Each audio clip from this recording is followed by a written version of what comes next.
Happy Wednesday, everyone.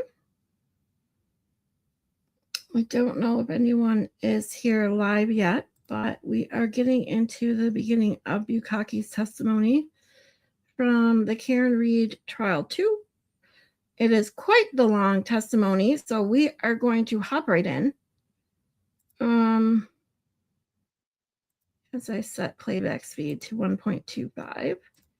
If it seems too fast at all, I will fix it and make it back to normal.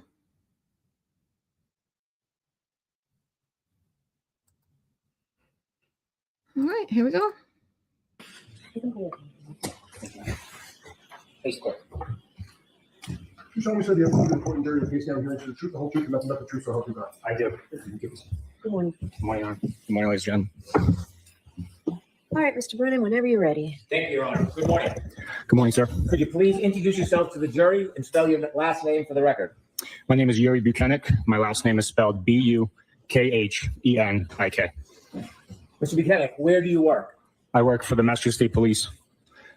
What is your role with the Massachusetts State Police? I'm currently assigned as a sergeant with the Norfolk District Attorney's Office in the Homicide Section. I want you to take us back before you became a state police trooper with the Norfolk County District Attorney's Office. Where were you born? I was born in Lviv, Ukraine. Did you immigrate? Yes. How old were you when you immigrated? I was 9 years old when my family moved to the Boston area. Did you attend public schools? Yes. Through high school? Yes. Tell us what you did after high school. After high school, I enlisted in the United States Marine Corps. Why did you enlist in the Marine Corps? It was right after 9/11, and my friends and I. Go ahead. My friends and I decided to serve in the nation's armed forces. Did you serve in the Marine Corps? I did. Did you go through training? I did. Did you learn any skills? My specialty was military police, and I attended military police school at Fort Leonard Wood, Missouri. Through your military service, did you receive top secret clearances? Yes, my first duty station was with Marine One Presidential Helicopter Squadron. The duty station requires a top secret Yankee White STI clearance, and as a result, I attained that clearance and held it throughout my career. Did you engage in any special assignments? The Presidential Helicopter Squadron is a special assignment. We provide security for the presidential helicopters and presidential assets. With that clearance, we are read into SCI program, which is a need-to-know basis type situation. How long were you in the military for? 4 years. When were you discharged from the Marines? What year? 2006. Honorably discharged? Yes. After you were honorably discharged from the Marines, what did you do next? I had a passion for law enforcement, and I wanted to serve my community here in Massachusetts. So I left California and came home and applied for various police departments, ultimately getting a job with the VA Hospital Police here in the Boston region. When did you transition from the VA to the Massachusetts State Police? What year? I actually transitioned to the Attleboro Police Department. I worked there as a patrol officer, SWAT team member, and then in 2011, I transitioned from Attleboro to Massachusetts State Police. When did you join the homicide unit? It was May of 2015. And have you been in that position since? Oh, I have. Cheryl. You're now a sergeant in that? I am. Congrats. Cheryl says, at TJ Maxx baby shower Saturday, son and his wife are having their second. Congrats. Do you know if it's a boy or girl, or are they waiting?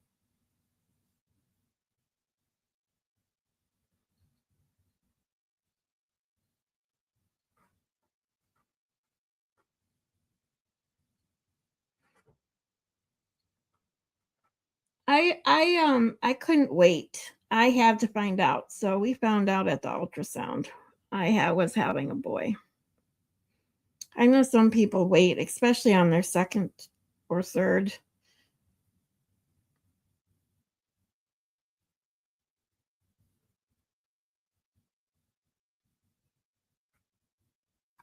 Having a girl. They also have a 4-year-old boy. Aw, so they got a boy and a girl. Look at that. That's awesome. What's the due date?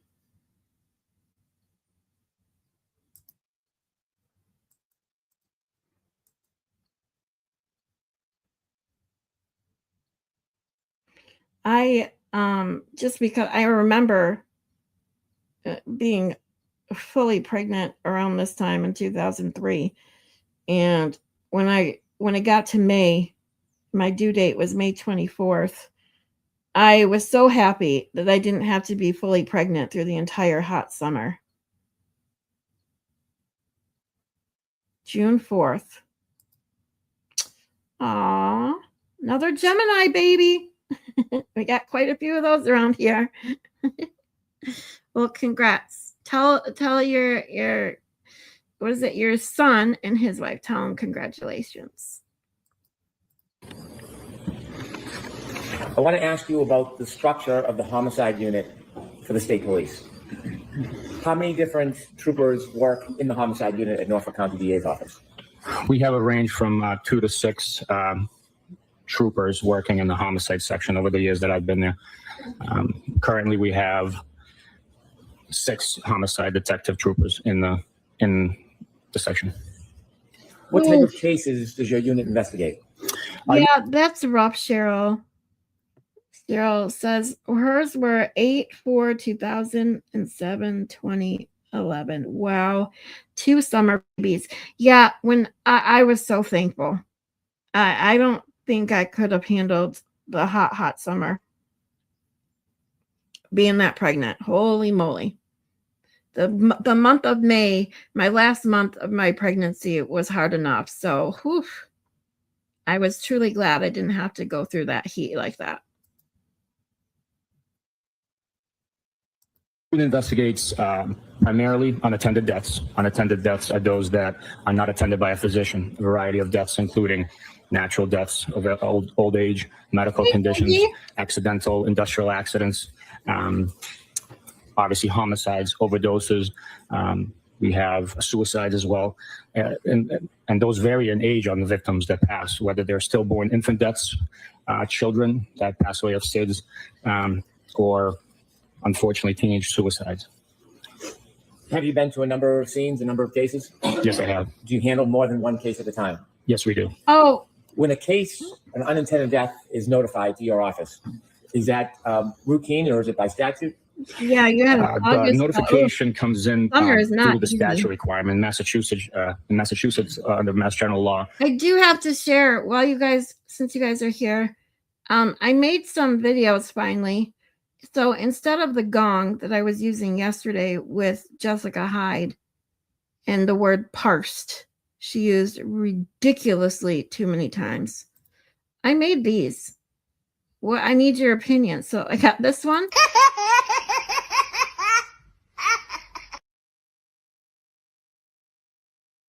Okay, this one.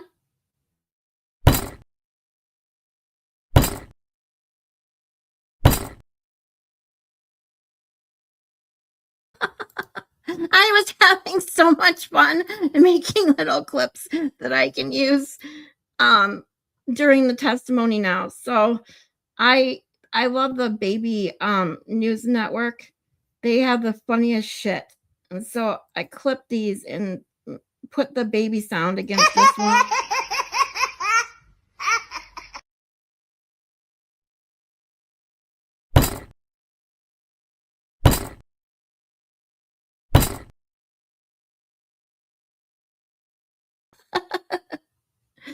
I truly like those. Anyways, so now I have something to play when something either makes me laugh or makes me want to rip out my hair. What do you guys think of those? Love your opinion if you got to see them. Chapter 38, Section 4, the authority is given to the district attorney in each county to investigate those deaths. They appoint designees, and within Norfolk County, those designees are law enforcement agents from the Massachusetts State Police. So in our county, the Massachusetts State Police, with the district attorney's authority, investigate all unattended deaths. You mentioned that it's called the homicide unit. Are many of the deaths that you investigate not homicides? Primarily, the death investigations are not homicides. When you walk into a call, do you have a preconceived notion whether it's a homicide or not a homicide? When we walk into a call, we take in all the evidence, so we do not know exactly what we're going to have as a finding. We followed the evidence, we followed the information that were provided, that we learned throughout the investigation. At times, it's obvious there was a homicide when the local agency that's reporting the death says that there was a shooting reported and there's a deceased person at the scene. So yes, we will know that it's most likely a homicide, but we don't make a preconceived notion or determination before we get there. You said there are a number of cases that go through your office. Do you work investigations by yourself? Never, no. Are investigations assigned to the group as a whole, or is a particular trooper in the unit? We have case officers, and the assignment of the responsibility when you will most likely be a case officer is scheduled a month or so in advance. So each trooper has a responsibility of a 24-hour period that they are on call. They respond to the scenes, whether it be a train strike versus pedestrian, or a vehicle, or a suicide by hanging. They respond, and then if they need assistance or they think that there's something more, additional resources are called out by crime scene services, which helps us document. I banged Alex Trebek's head for you, Cheryl. Can you guys see these? I just need to know you can.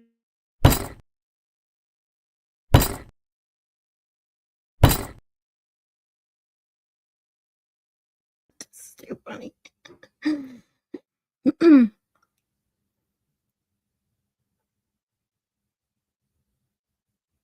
Ugh. It's the worst. You can see them? Okay, good. I just wanted to make sure. Thank you. It's the first time I've added those like little clips that you can add. Like Danny's, can I pet that dog? Okay, Angie. Have a good nap. And scenes, etc. Have you ever been assigned a homicide or a homicide investigation? Yes. In the cases where you're assigned, do you investigate the case alone? Never. It's always a team effort. Every case requires a team effort. Just the amount of work that goes into collecting evidence, interviewing witnesses, interviewing involved parties, interviewing the suspect. All those tasks that are required in collecting surveillance footage require manpower and time and resources. And so every investigation, although it has a case officer, it requires a team effort of individuals to work together in concert to accomplish a successful investigation. Are you often working on more than one investigation at the same time? Yes, we are. If you were the case officer, would you have other resources you would use to help with the investigation, other units in the Massachusetts State Police or local police? Yes. Typically, we partner up with the local police detectives. And when we're conducting interviews, it's a state trooper and a local detective that are conducting those interviews or collecting surveillance footage and so forth. And there's a reason behind that. The reason why we pair up is not just the manpower, it's also that we work in a dangerous line of work, and people could lose their life, people could get injured, or unfortunately people could get fired or retire and no longer be available to testify, provide their testimony, or be a resource in the future. Is it a common practice that when there's an investigation, more than one trooper will appear at many events? It is very common and preferred. Unfortunately, in the real world, it's not always possible. A trooper can be responding to a scene and just to simply grab something from another trooper and could be approached and a small brief interview could happen. Or if a trooper's at a home talking to a witness and others show up willing to provide information, he has to conduct that interview by himself because of the resources aren't available for him. Let's talk about the assignment of this case. You said that there's case assignments, a schedule that is made in advance. Yes, sir. On the day or the morning of January 29, 2022, do you know who was assigned to take calls for new cases? Yes. Before 7 a.m. on the 29th, it was Michael Proctor that was assigned to be on call. Is there a supervisor assigned as well, in addition to a trooper that's not in a superior position? Yes. Every day there's a supervisor assigned in addition to the on-call trooper. There's a supervisor that's also available for any reason at any time to respond, assist that trooper if there's any questions or issues that come up. Was there a supervisor assigned that morning? Yes, there was. And who was that? It was myself. When did you first hear or learn anything about this call or this case? In a unique fashion, this call actually came from the Troop H headquarters, which is the field services portion of the state police, the uniform patrols that service the Metro Boston area. The headquarters duty office contacted me, I think by mistake, misdialing the number because our names and numbers were listed one above the other. So the call actually came into me. I took the call and advised them that I would call the on-call trooper for that day, and they would contact Canton PD and take the appropriate steps. About what time did you receive a call that morning? Approximately 6:44 in the morning. After receiving the call around 6:44 that morning, did you contact anybody to assign a case manager, or did you get involved personally? I called Michael Proctor and told him to reach out to Canton and follow up on the report of a male in the snowbank. And this is around 6:44 a.m.? Yes, sir. What did you do next? I waited for a call back from Michael Proctor, and he reported the details of, yes, there was a male found in the snowbank in Canton, and that they were requesting our assistance as he had sustained injury and was unresponsive and had been transported to Good Samaritan Hospital. What was the plan at this point? At this point, where I learned that he had sustained injury and there was a heavy blizzard in the area, I decided myself to get dressed, shovel out, and respond to Canton. Were you required to get involved and go to Canton that morning? At this point in time, I was not, but I thought that it would be prudent on me to, at the very least, shovel out, because another call could have come in and I would have had to respond to that, and the driver would have been shoveled. Were you in touch with Mr. Proctor? I was. Did you have any plan to meet him? Yes. When and where? We decided to meet at the Canton Police Department. And about what time were you going to leave your home, or did you leave your home? I left my home probably around 8:50, and I know I arrived to the Canton Police Department approximately 9:15 in the morning. Did you know the address where the person was found in the snow? At that time, I learned the address once we got to the police department, but it had no significance for me. I did not know where it was. Why did you plan to go to the Canton Police Department instead of going to the scene first? The Canton Police Department, fire department personnel and paramedics had already cleared the location. So we, again, given the conditions, we were in a controlled environment inside a police station to exchange information, collect any evidence if it was available, and the police department safety and security of that would have been the best location for it. You mentioned that you arrived at the Canton Police Department around 9:15 a.m. Yes, sir. Was Mr. Proctor there when you arrived? Mr. Proctor was there walking in with me. When you went in with Mr. Proctor that morning, who did you meet? We went in, we met with multiple Canton police personnel, one of which being Sergeant Good. He was one of the first responders to the initial scene. Did you receive any items from Sergeant Good or any of the police officers while you were there? Yes, we didn't receive it, but we were shown a broken cocktail glass, bottom of a broken cocktail glass.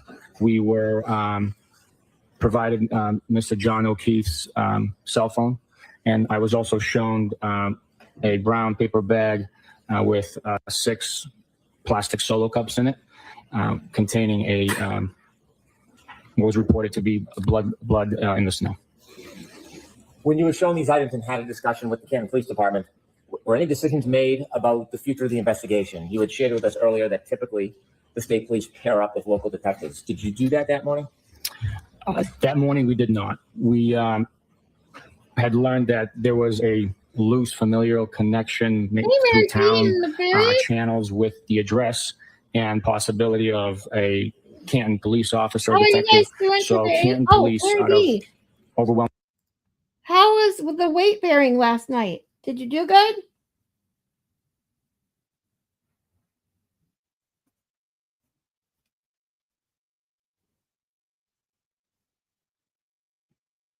I know it's never easy to do the first weight bearing after surgery like that. And scary, I'm sure. You didn't? Not, I did it. Not too much, but I did it. Yay! Congrats. Woohoo! I know it's really scary. So just take it slow, nice and easy, and you'll get there. Sending you healing vibes as always.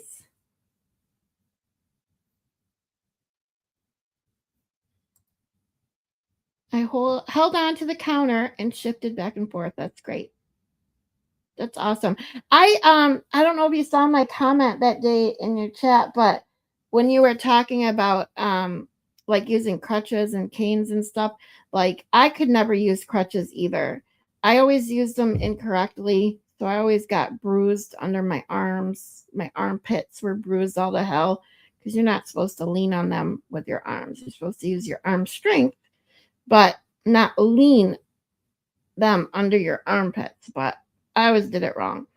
But when I had my surgery, my hip surgeries, the doctor that I saw, he invented these canes that were they like had an armrest. It literally has a horn on it and a light. It's so cool. If you lived near me, I would so give you that to use because he just had fun with making these. They're so cool that it's got a little arm, like you put your arm through it, so you got an armrest and you got a horn button and a light button with your finger right next to your fingers where your fingers lay. It was so cool. Zach, what's up? They told me to bring to PT tomorrow and they'll help me use them. Yeah, they take, I mean, honestly, they take a lot of arm strength, upper body strength, and that is one thing. I always had lower body strength. My legs were always very, very strong. Arms, not so much. Yeah, crutches are really hard. Like, I can't stand crutches.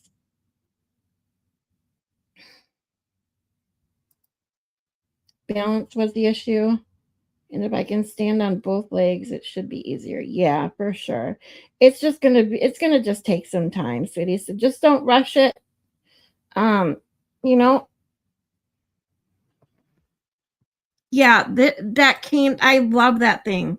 Like I wish seriously, if it wouldn't be like super expensive and a pain in the ass to like ship it to you, I so would because it just like the knee scooter, kind of fun, once you get used to it. That cane, I swear to God, because sometimes you get embarrassed when you're, young and walking around with a cane or a walker.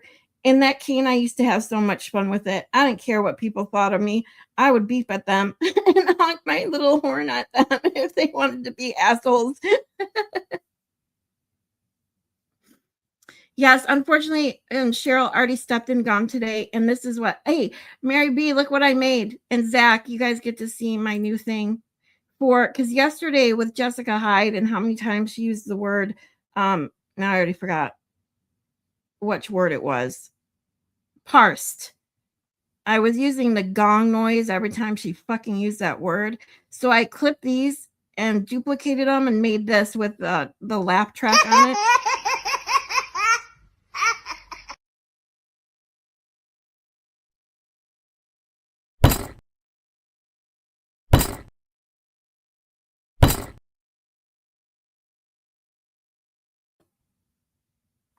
I love this.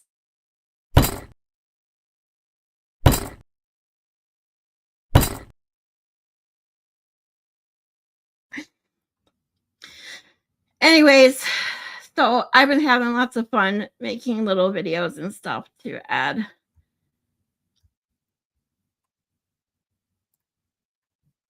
All right, so as we get back into this ridiculously long testimony of Bukhenik, here we go. With precaution of impropriety, not that there was one, decided to step away from any interview investigation assistance with us. Has that happened in your career before? Yes, it has. Yes. Since there would be no local detective, did that change your role at this point in the case, your involvement? It did not change my involvement, but it did bring up a concern of manpower. We are obviously limited by staff. The weather conditions also further exacerbated that issue. So transportation was an issue. Timing is always an issue, and you can never have enough manpower. Did your role become more prominent given there was no local detective involved? I would have to pick up the slack. I'm a team player. I always want to assist in any which way I can to make others' life easier. And you were Mr. Proctor's supervisor? I was. After you received the broken glass, the cell phone, and you saw the plastic cups with the blood in them, Where did the evidence next lead you? Based on the information we had learned and the evidence, we decided that we needed to speak to the individuals who were last in contact and present at the scene when Mr. O'Keefe was found. Did you have any specific other information that you were following at that point? Yes, we had statements made by the defendant that she was questioning whether she had hit him, and to that extent. Had you focused in on a target at this point or reached any conclusions about your investigation? No, we were still in the information and fact-finding portion of the investigation. We are not ruling out people as much as we're not ruling people in as much as we're ruling people out. So we need to get as much information as possible that is in physical form, statement form, and circumstantial factors as well. So where did the evidence take you next? Following 3 interviews conducted in Canton with witnesses, we proceeded to the Good Samaritan Hospital because based on the information I learned, I needed to put eyes on Mr. O'Keefe and his injuries.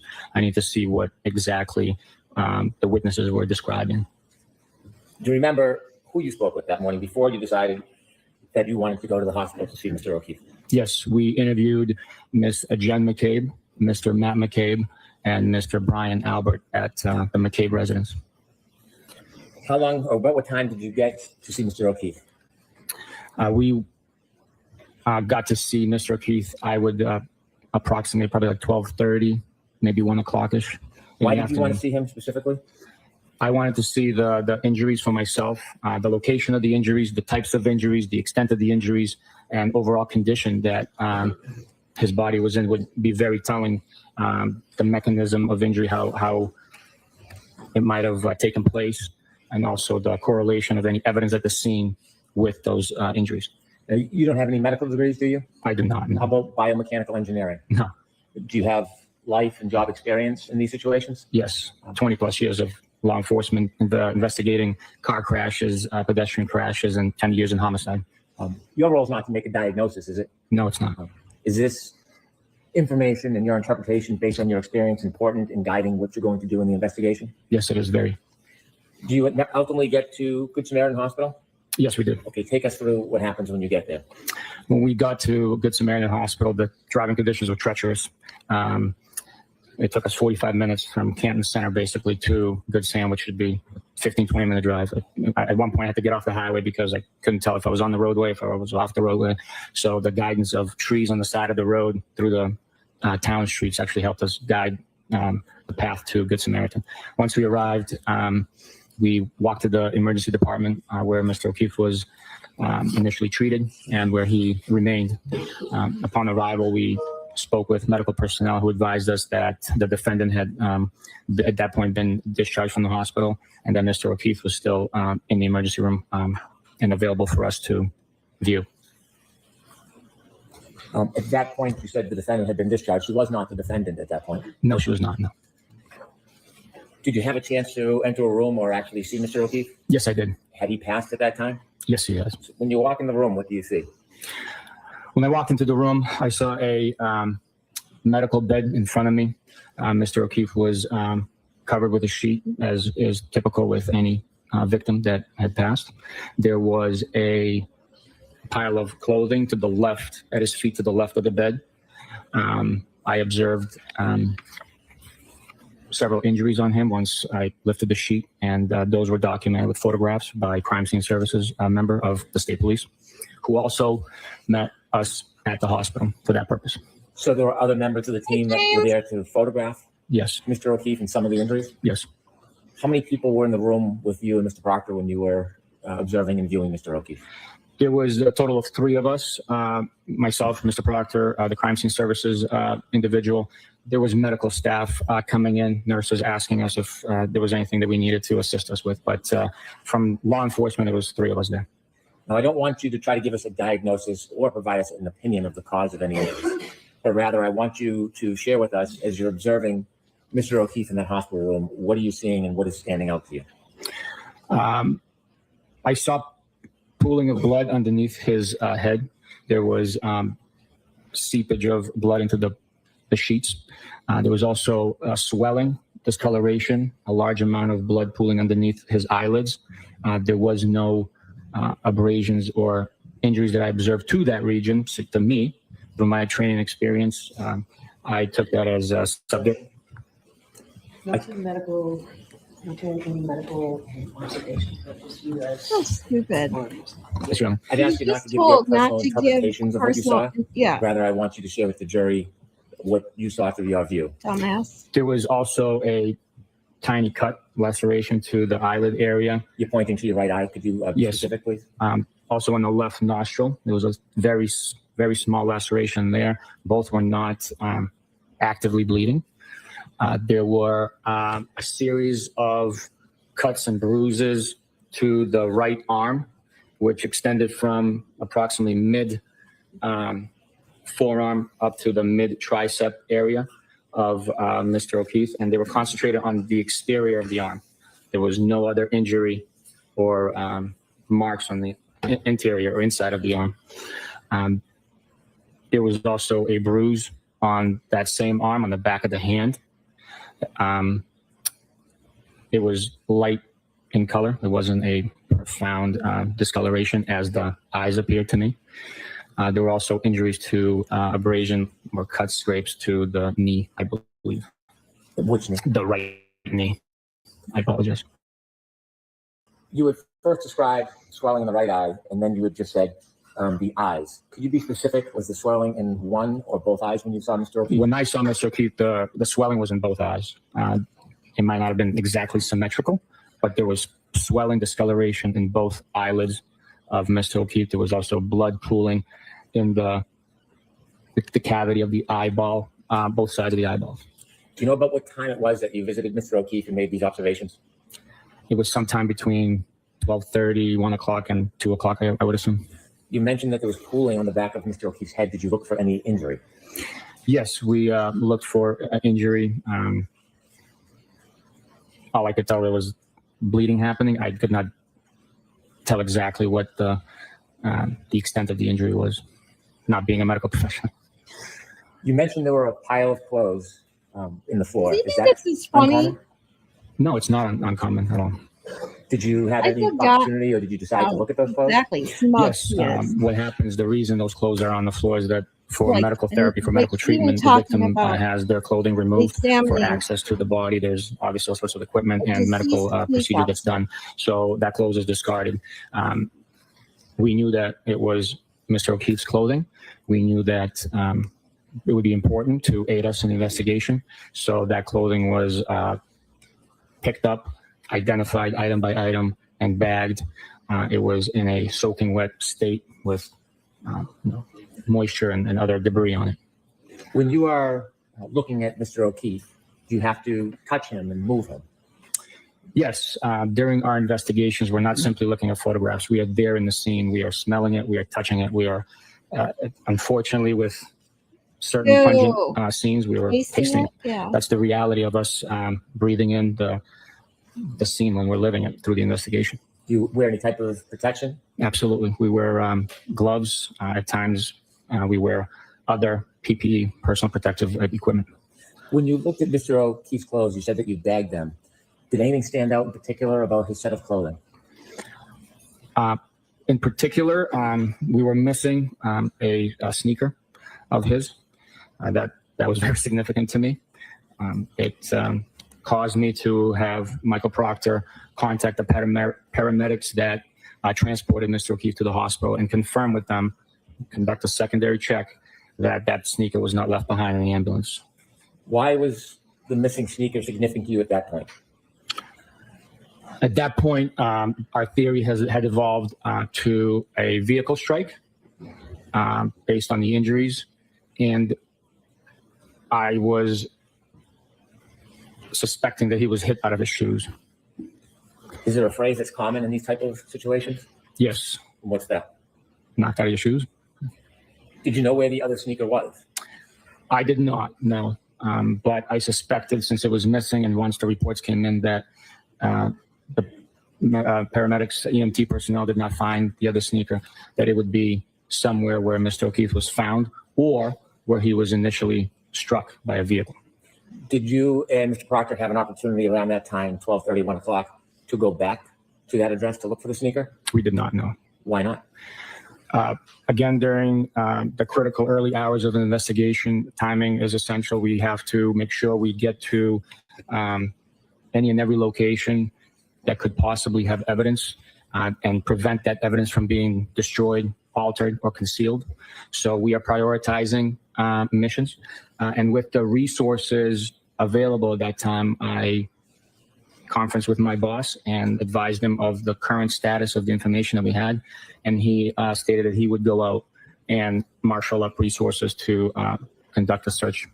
Is this an example of the team approach of the state police at the homicide unit? System. After having this information, making these observations of Mr. O'Keefe, yourself, and bagging the clothes, where did the evidence lead you next?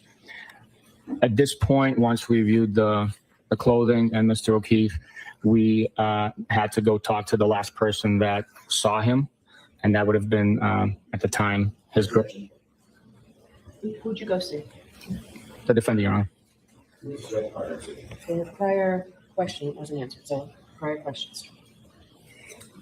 Did you know where Miss Reed was at that point? Yes, we had learned that she traveled to her parents' home in Dighton. Did you learn about any, or did you have any interest in any physical evidence at that point? Yes, with the missing shoe, her stating that did I hit him, and along that line of statements, I was interested in the vehicle that she was operating that night. How far was Dighton from where you were at Good Samaritan Hospital? Typically, I would say it's probably a 35, 45-minute drive. With the driving conditions, it took us all of an hour, 15 minutes. Who was driving? I was driving. Were you in a issued vehicle, or were you in a personal vehicle? No, I had to drive my personal pickup truck due to the weather. My cruiser would have never made the unplowed streets of the area. Was Mr. Proctor with you? He was. Were you by his side the entire time? Mr. Proctor and I were together the entire day. You decided to go or drive towards Dighton. Did you ultimately make it to Dighton? Yes, we did. Do you know what time you arrived in Dighton approximately? Approximately 3 p.m. On your way down to Dighton, did you learn any further information beyond what you had known when you had left Mr. O'Keefe at Good Samaritan? Yes, at one point, Michael Proctor took a call from Jen McCabe, and she further elaborated and provided information stating that she remembered. Sustained. After receiving that information, is there something specifically you wanted to look at when you got to Dighton? Yes, we wanted to look at the rear right taillight. Based on information provided, it was allegedly to Let me be. stop you there. I just wanted to know what you wanted to look at. Yes, I don't want to relate conversations with somebody who's not here. And so you had an interest in looking at the right rear taillight? yes. Do you know what type of vehicle you were looking for? We were looking for a large black Lexus SUV. When you made your way down to Dighton, you said you finally arrived. How did you know you were at the right address? The defendant provided her parents' address to us. Before you got to Dighton, after learning of new information and the information you already had, did you make any arrangements? Yes. Tell the jury what you did on the way down to Dighton. On the way down, we contacted Dighton Police Department and gave them a heads up that we would be coming down for an investigation, and we were looking to most likely seize a vehicle. And we were requesting their assistance in contacting a local tow truck company that they were contracted with, and or also to assist us at the scene being a uniformed presence. When you pulled up to the address, did you make any immediate observations while you were still inside your truck? Yes, the road was not well plowed. There was only enough clearance for one vehicle. So it was difficult to find a place to park, and maneuverability was also challenging. Did you make any observations of the home or the driveway before you got out of your truck? Yes, the home is to the left of the driveway.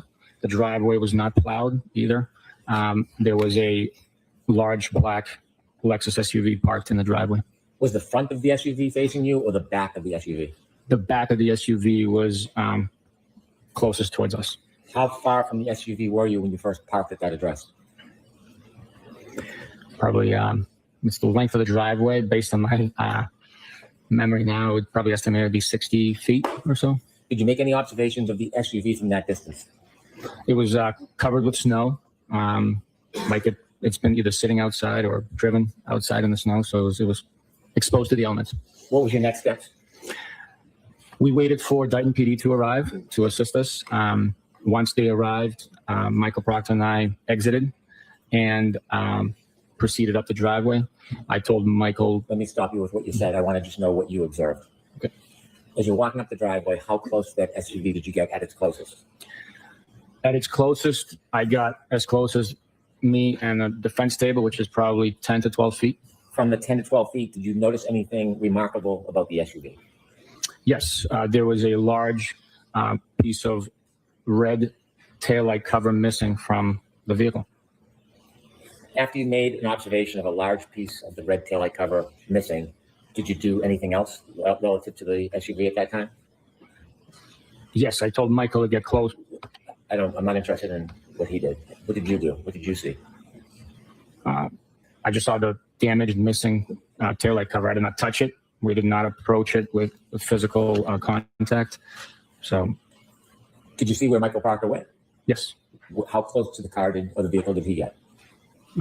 Within 3 feet. Did you ever touch it? No. Where did you and Michael Proctor go next? We proceeded to the front door of the home to make contact with the residents. And how clearly did you see that missing piece? What's your level of certainty? 100%. Did you knock on the door? Yes, I did. And were you invited in? We were, but not through the front door due to the weather and the piled up snow. We couldn't open the storm door. Mr. Reed invited us into the home through the garage. He opened the garage door for us and welcomed us inside. When you went inside, what did you see? When we went inside, I saw Mr. Reed, Mrs. Reed, and the defendant sitting on the couch.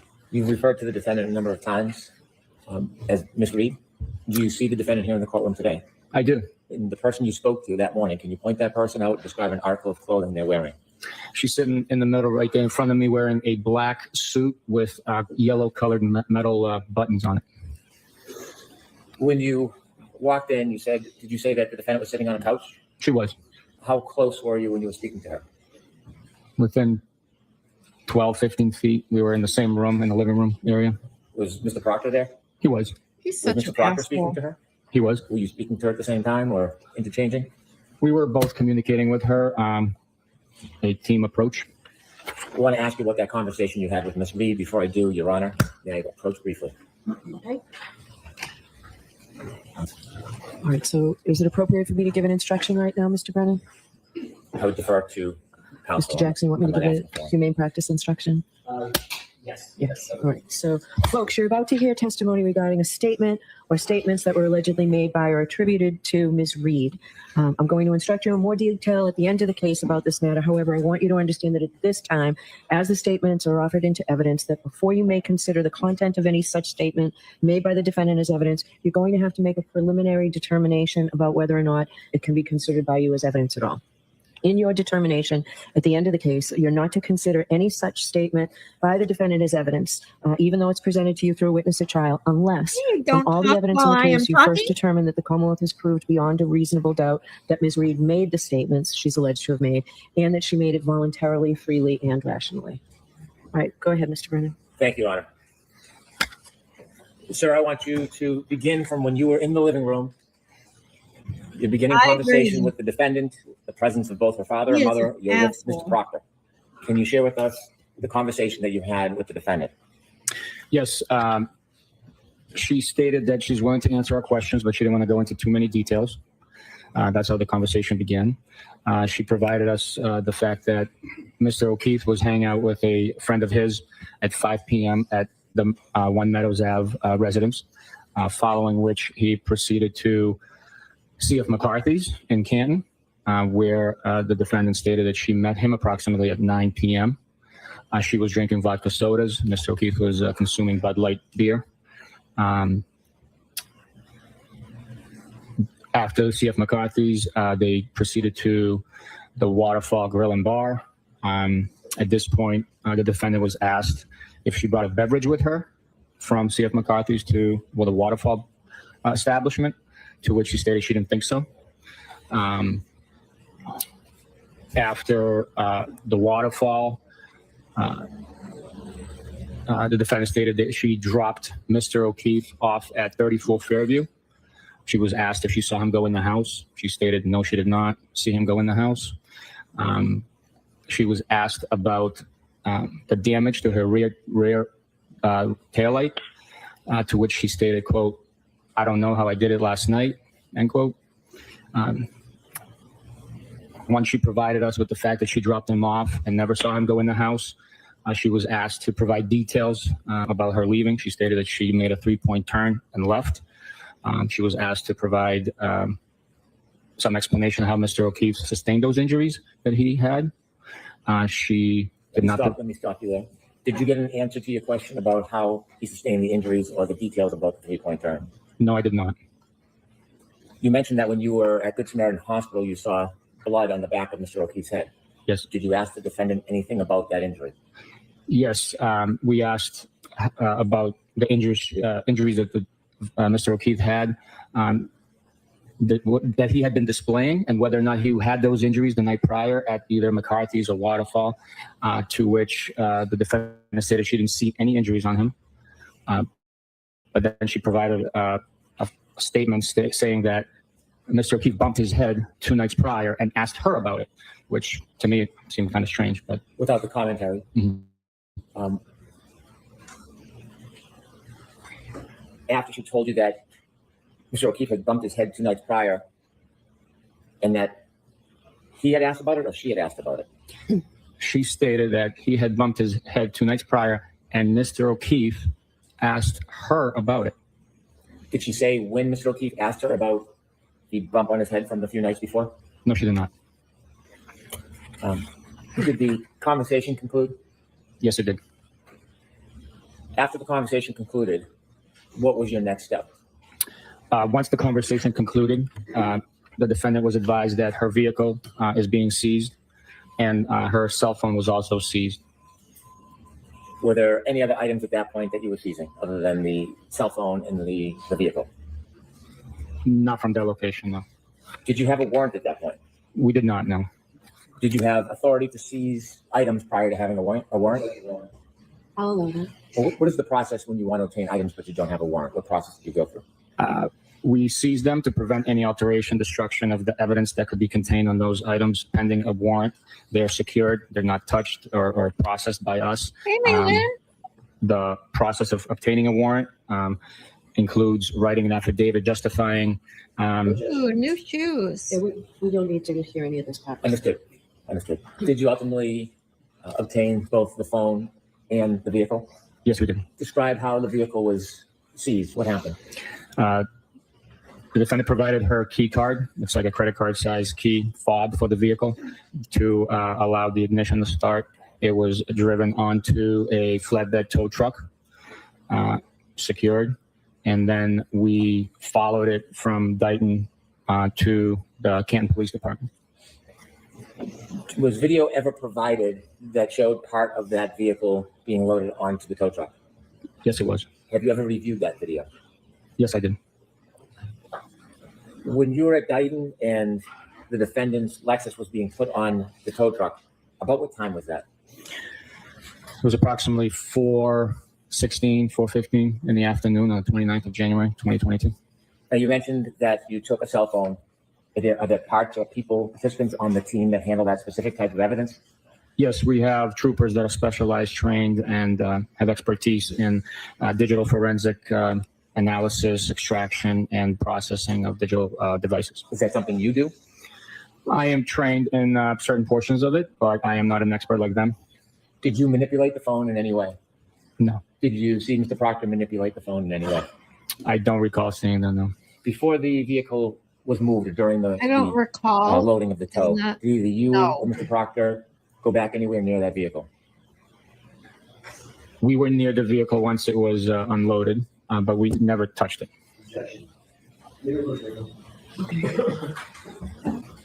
Jurors, I'm going to strike the last portion of that testimony.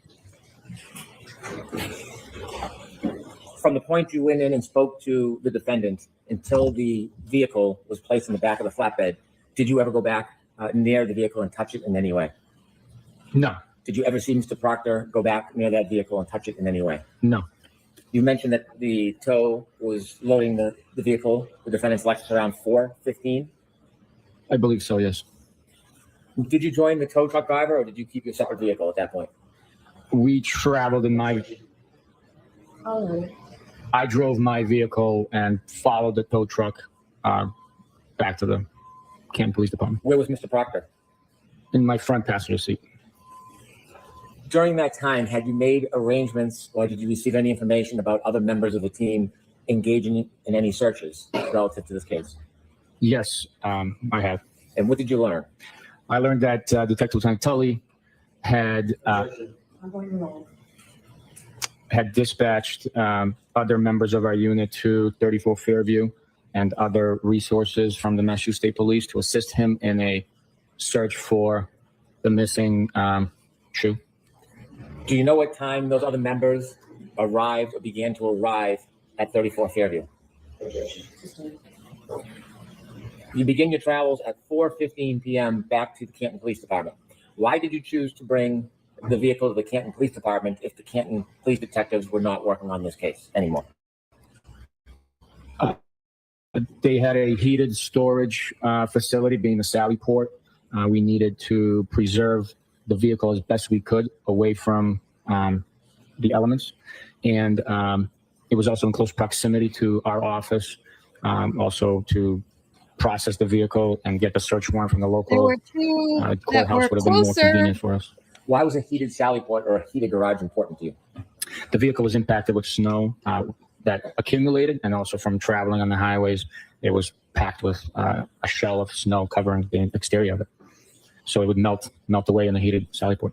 Were you intending on having other resources or other team members or other units available to look at the vehicle at some point? Yes, we were. Who were you intending? Who did you expect would have to look at the vehicle in the future? For one, we'd have to document the exterior of it with photographs. That would be crime scene services section. Be We careful would driving, process it Cheryl. for fingerprints, which would be also serve as the crime scene services section provides. We would, if needed, take swabs for DNA or other latent evidence. So that would be the chemist, as well as if the authority was there to process the internal workings, the computer chips, and the infotainment system of the vehicle. And that would be a digital forensics expert that's trained in that field. Would an unheated garage or Sally Port impede that? Yes. Given that Canton Police Department was not now part of the active investigation, did you have any concerns bringing it to the Canton Police Department? No. You said you left Dayton at 4:15. What time approximately did you and Mr. That's the Proctor problem. and that Lexus arrive at the Canton heated Sally Port garage area?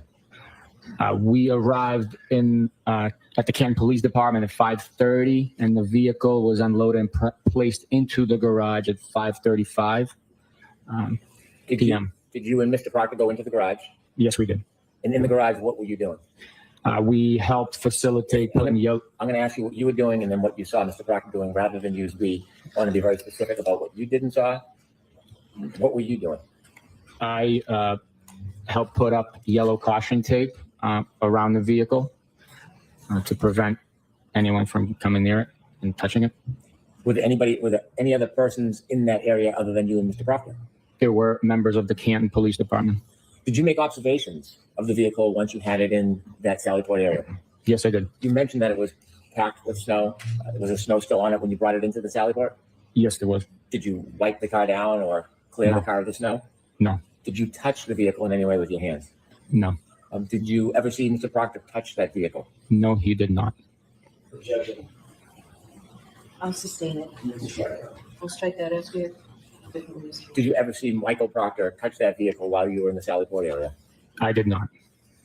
How long did you remain in the Sally Port area for, do you know? We remained in the Sally Port area approximately until 5:51 and change, based on the best of my memory.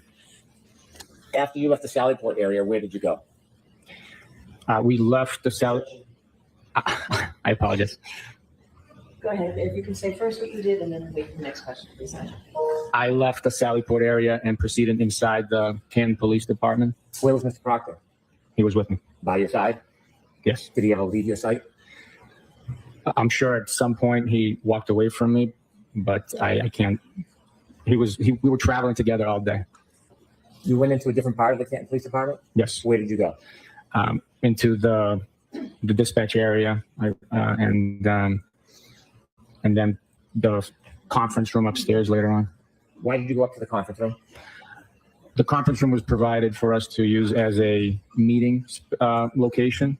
The members of our unit that had assisted at the 34 Fairview Road scene had traveled back to Canton Police, and we were meeting there to exchange information based on what we had learned with our portions of the investigation. That way everyone's on the same page at that point. Did you meet, is this team, is it called a CERT team? There is a CERT team. Do you know if the CERT team was the team that went to 34 Fairview? Yes, I do. Did you meet with the entire CERT team that night at the Canton Police Department, or some members? Not the entire team, no. When you had the meeting in that room, who did you meet with?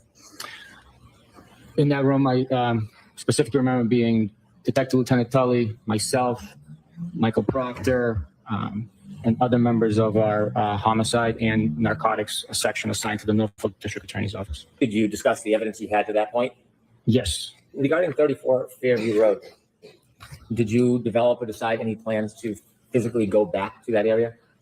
Yes, I did. And what was the plan? The plan was to take shovels and rakes and other gardening equipment and go back to that location to excavate for additional evidence.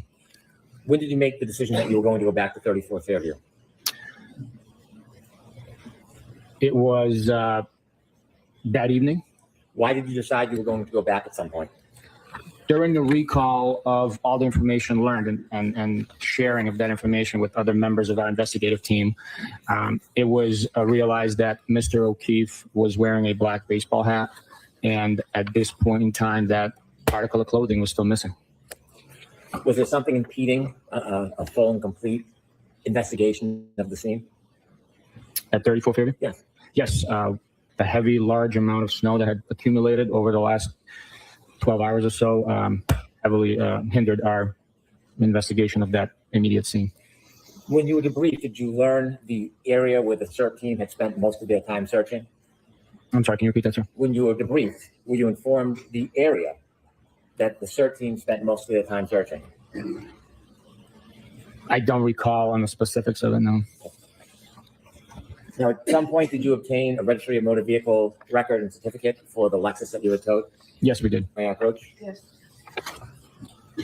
So do you recognize it? Yes, I do. Can you take a look at the following pages? And what is that, sir? It is the Massachusetts Registry of Motor Vehicle title, history, and registration inquiry for a black and color Lexus LX year model 2022, bearing Massachusetts registration 3GC684, registered to Karen Reed. Run this document as evidence? No, that's right. As part of your continued investigation, did you have an opportunity to obtain documents and items? Yes.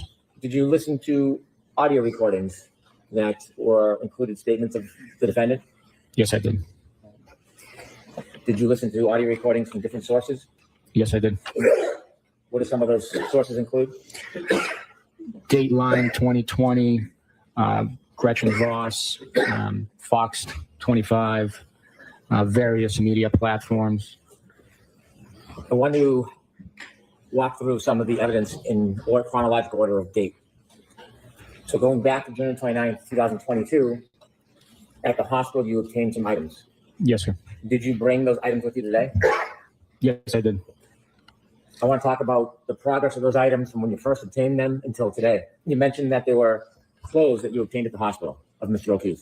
Yes, sir. And you shared with us that they were wet. You put them in bags. Yes, sir. That night, where did those clothes go when you left the hospital? Those clothes, while bagged up, they remained in the back cab portion behind my driver's seat of my pickup truck on the floorboard. Where did you bring them that night?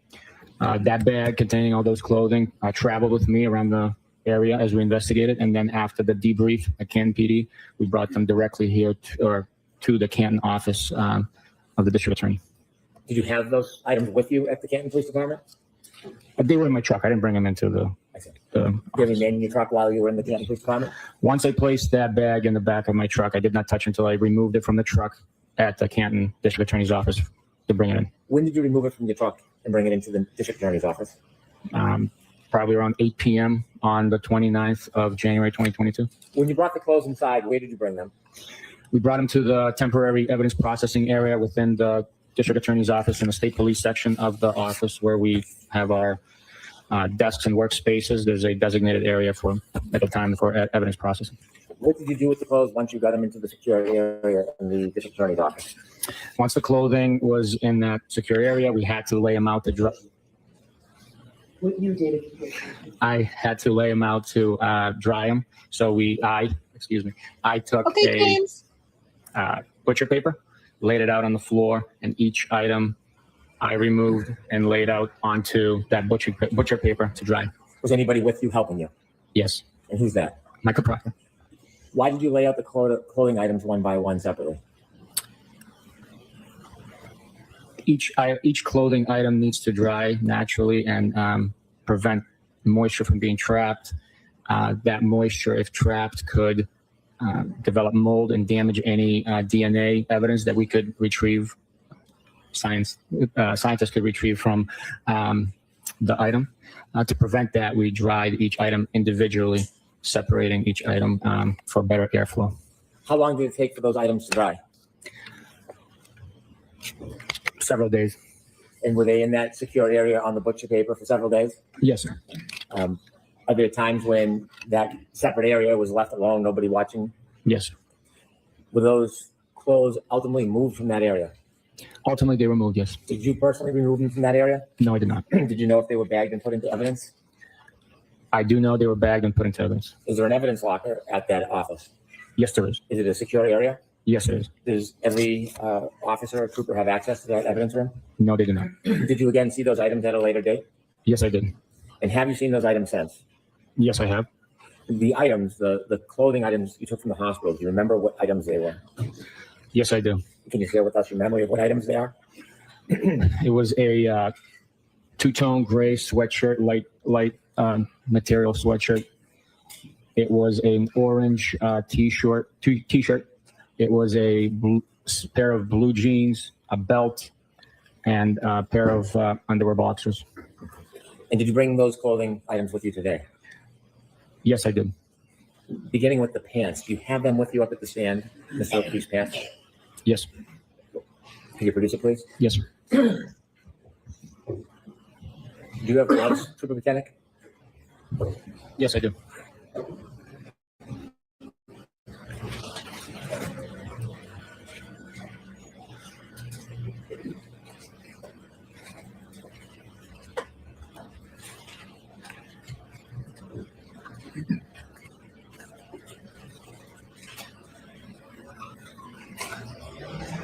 I'd move this item into evidence. With the court permission, I'd ask the trooper to show the item to the jury.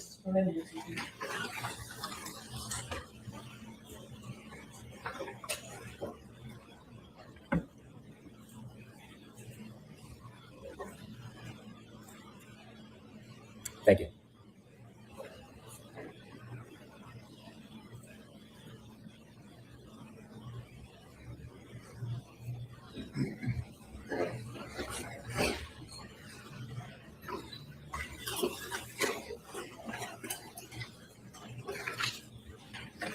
May I approach, Your Honor? Yes.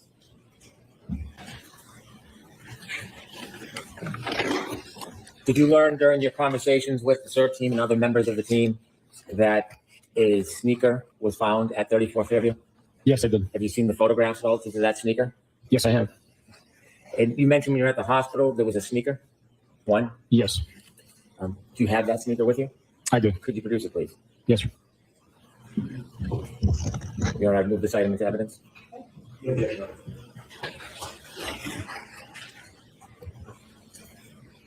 Could I have the court's permission for the trooper to show it to the jury?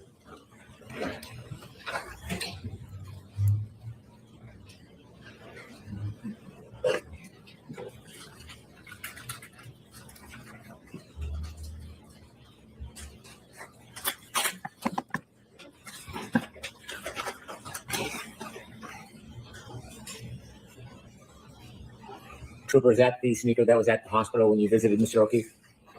No, so this is the sneaker from 34 Fairview. Can I have that marked? No, it's not. What is that, a left or a right sneaker, sir? This is the left sneaker. Excuse me, this is the right sneaker from.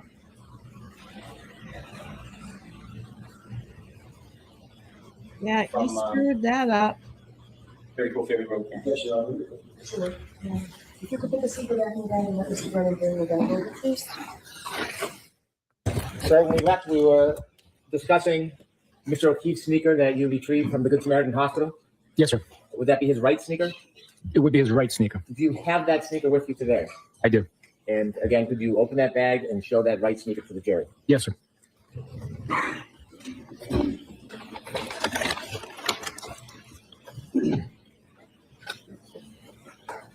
Is that the sneaker you retrieved from the Good Samaritan Hospital?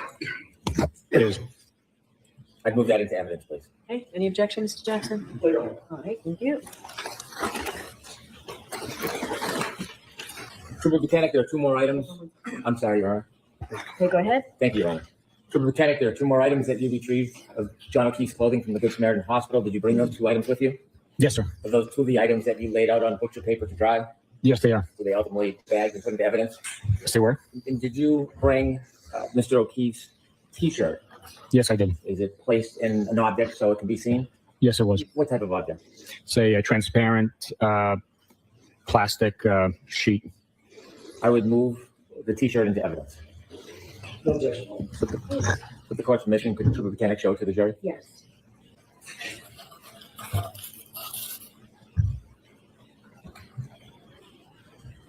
Could you show the back as well, Trooper?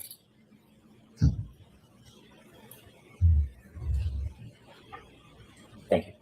Mr. Brennan, could you help assist the court with one of that, please? Of course.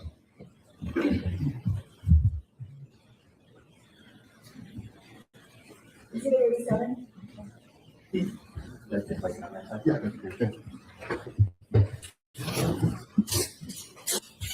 And Trooper Bukhenik is our last piece of item of Mr. O'Keefe that he took from the Good Samaritan Hospital. Yes, it is. And what is it? It's the sweatshirt. I'd move that into evidence, Your Honor. no objection, Your Honor. With the court's permission. Yes.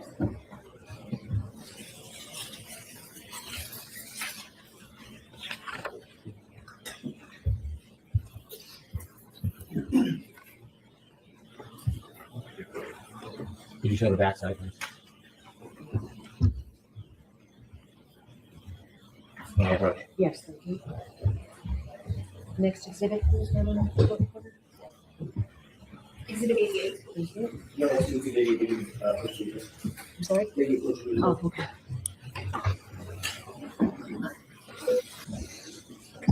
Jurors, every piece of evidence that you're getting is recorded, and we have to keep a very clear record. So sometimes we spend time that may seem like a waste of time to you, but it's very, very important for the case. So we do appreciate your patience. All right, go ahead, Mr. Brennan. Thank you. Trooper Bukhenik, you shared with us that you met with some of the members of the state police that night and then returned to the Norfolk County District Attorney's Office to put the clothing on butcher paper, you call it. Hey, Maylin. What was your next step in your investigation? We met and discussed the next steps. My decision was to go back to 34 Fairview and excavate for the missing clothing item, being Mr. O'Keefe's hat. There was also plans to start writing search warrants. Did the weather get better over the next couple of days? The weather did take a turn for the warmer temperatures. Yes. Did you return to Fairview a few days later on February 3rd? Yes, I did. Was that the first time you personally had visited 34 Fairview? Yes, I was. When you went to 34 Fairview on February 3rd, 2022, do you remember about what time in the morning you went? Sometime between 8:30, 9 o'clock, maybe 9:30. When you went there, did you travel with anybody? Yes. Who did you travel with? It was other members of my unit and a member from crime scene services. Did you all travel in the same vehicle? Or did you meet there? We all traveled in our own issued cruisers. Was this a planned search or a planned excavation on February 3rd, Yes, it was. 2022? Yes, it was. Who was there at the scene, 34 Fairview, with you? It was Trooper DeChico, Mike Proctor, and Trooper Evan Brent. And Trooper Evan Brent. Brent. Was Trooper Brent the photographer? Yes. What type of tools did you bring when you went to 34 Fairview? We brought snow shovels, garden shovels. I brought a like an e-tool, military style e-tool. Was there still some snow on the ground? There was, yes. Did you and the members of the group begin to look for any evidence? Yes, we did. Were you looking on the street or did you move to more on the grass? Objection, Your Honor.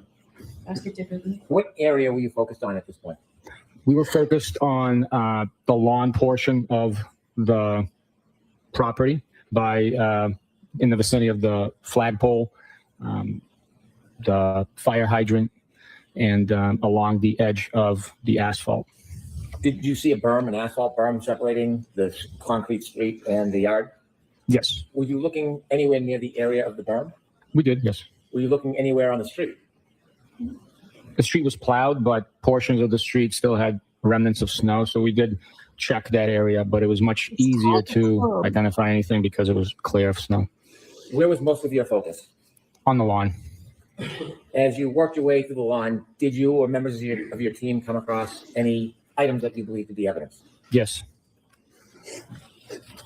I'm going to ask you to produce some of that evidence to us.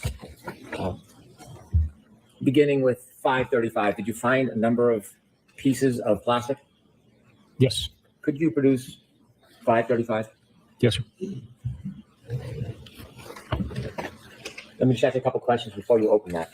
If somebody identified an object that they believed to be evidence, what was the process for handling it? On this day, we identified an evidence. The process would have been documenting each item that was located with photographs. Then one of the members of the individuals present would bag each item into a paper bag. When they were bagged, would the person bagging them use any type of protection like you're using? Absolutely, every time. After the items are bagged, was the bag sealed? Eventually, it was sealed. Yes. When you say eventually, what does that mean? Once it was, all the items were inside, and it was brought back to the office. It would be sealed, signed, completely filled out with all the pertinent information on the back. Could you open that bag? Yes, sir. Before you take the pieces out, I'm asking you to look in. Do you recognize those pieces? Yes, I do. What do you recognize them to be? I recognize them to be the items that we recovered from the lawn area on the left side of 34 Fairview Road on February 3rd, 2022, during the planned excavation of the property. And were they photographed before they were put in that bag? They were. Nora, may I approach before Trooper Bukhenik Yes. opens that bag? We'll go through it. And you a series of photographs and ask you to look at them, see if you recognize them.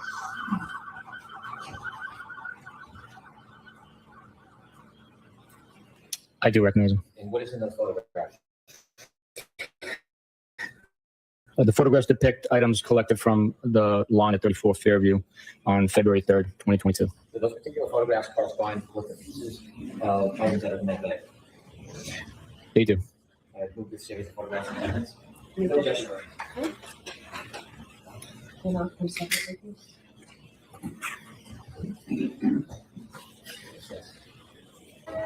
Those items, were they eventually sent for analysis to a Massachusetts State Police lab? Yes, they were. When the laboratory received those items, are you familiar whether they marked them with a label or a number for identification? Yes, they mark each item individually. Do those items have markings on them reflected by an item number? Yes, they are. When you refer to a piece, will you refer to that item number that is on any individual piece? Once it's labeled, it is identified by that individual piece, by that designated label. So if there's any numbers written on any of those pieces, was that written by you? No. Would that have been written by somebody else after it was sent? Yes, at the lab. If we can begin, if you can begin to take the pieces out so we can show them to the jury.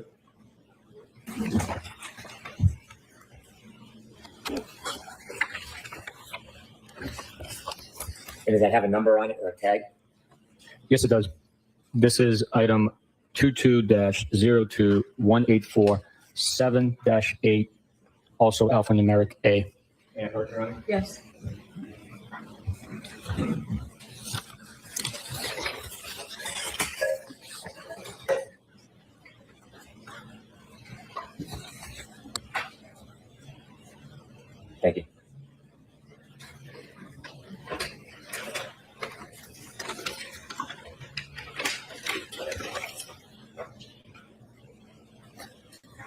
These two are taped together.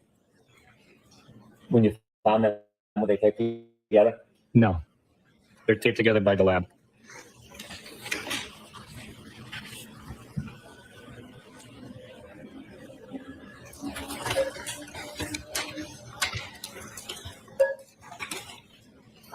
There's also a canister labeled debris collection. That number is 22-02184 7-8.1.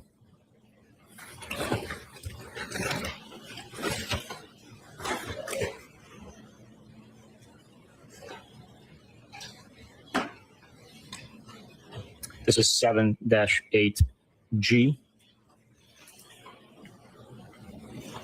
This is 7-8N as in November. There are also items too small to label with a letter and number. Those were put into a bag like this. Almost looks like a stamp bag, wax stamp bag. Are those all the items in that bag? Altogether, there are, it does look like those are all the items. Some of them are inside the canister that I pulled up. Understood. You know how to move those items into evidence, please?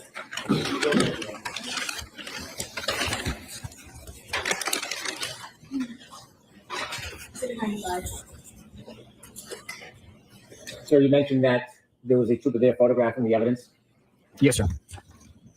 Did the photographer take a photograph of the items in place when they were found, or the items moved to a different location before they were photographed? That day, every item was photographed where it was found. With the court's permission, I'd like to show a number of exhibits to the jury. Okay. Starting with exhibit 89, which is P490-7690. Trooper, is that one of the items you found that morning? Yes, it is. Do you know where, in relation to the fire hydrant or the flagpole, this item was recovered? It was in the general vicinity between the flagpole and the fire Ever hydrant. get a The area break we were from the dentist or excavating was orthodontist, Cheryl? approximately 40 to 50 square feet in area. Mr. Brennan, can that be expanded, please, so that the jurors can see what we're looking at? Thank you, Your Honor. Is the item that you recovered on top of that leaf? Yes, it is. Okay. I can next show exhibit 90, which is P492-7692. Before we close up, That's good. sir, is that the fire hydrant that is at the corner of 34 Fairview Road? Yes, it is. Could we close up, please, on that?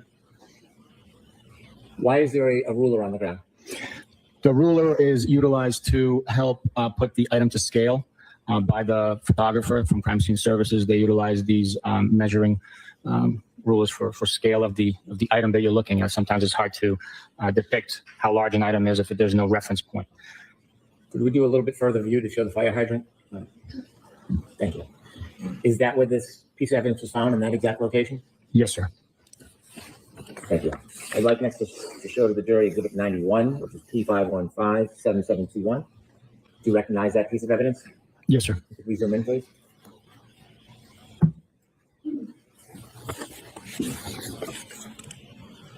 Is that the same piece of evidence that is depicted in exhibit 89, P490-7690, a different angle with the ruler? Yes, sir.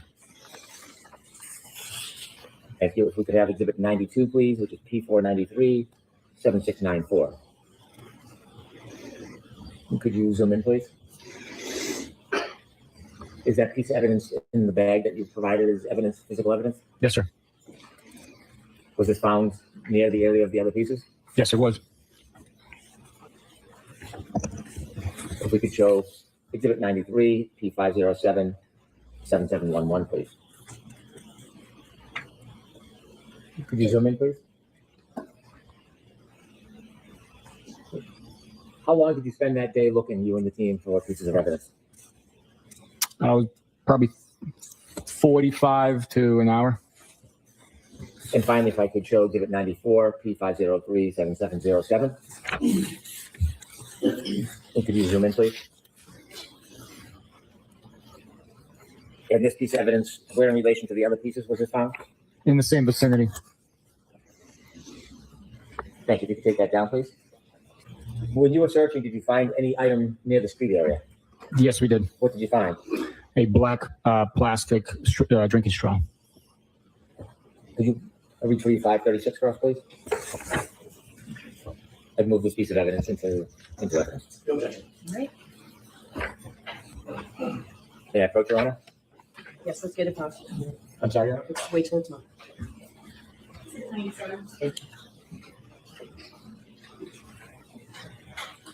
From the photograph, do you recognize that, sir? Yes, I did. What's in the photograph of? It's a photograph of the black drinking straw that we found at 34 Fairview on February 3rd, 2020. What location did you find it in? It was close to the paved berm on the street. This was after the street was plowed? Yes, it was. I'll move this to evidence. Okay. No objection. I asked you to open this and show it to the jury. Yes, sir.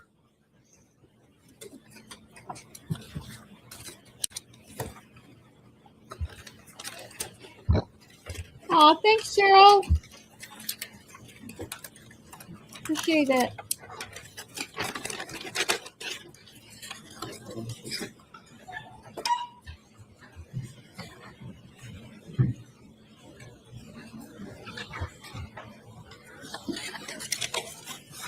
With the court's permission, I'd like to show Exhibit 98 to the jury. Okay. And that is P4887688. So could you look at that photograph?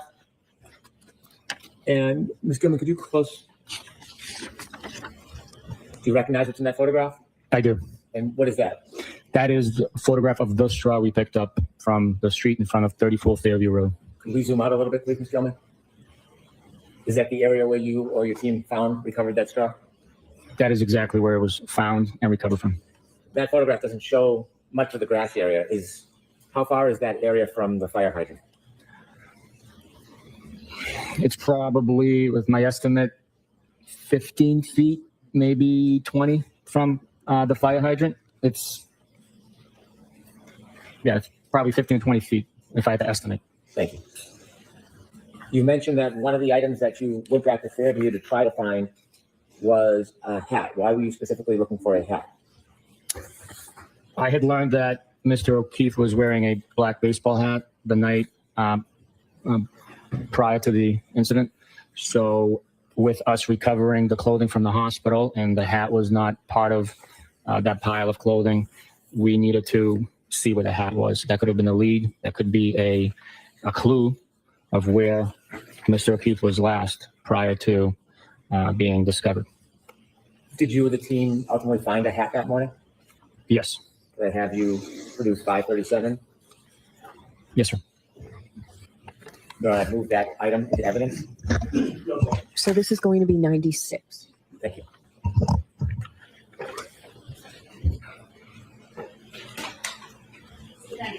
Thank you. With the court's permission, Bukhenik, could you open that and show it to the jury?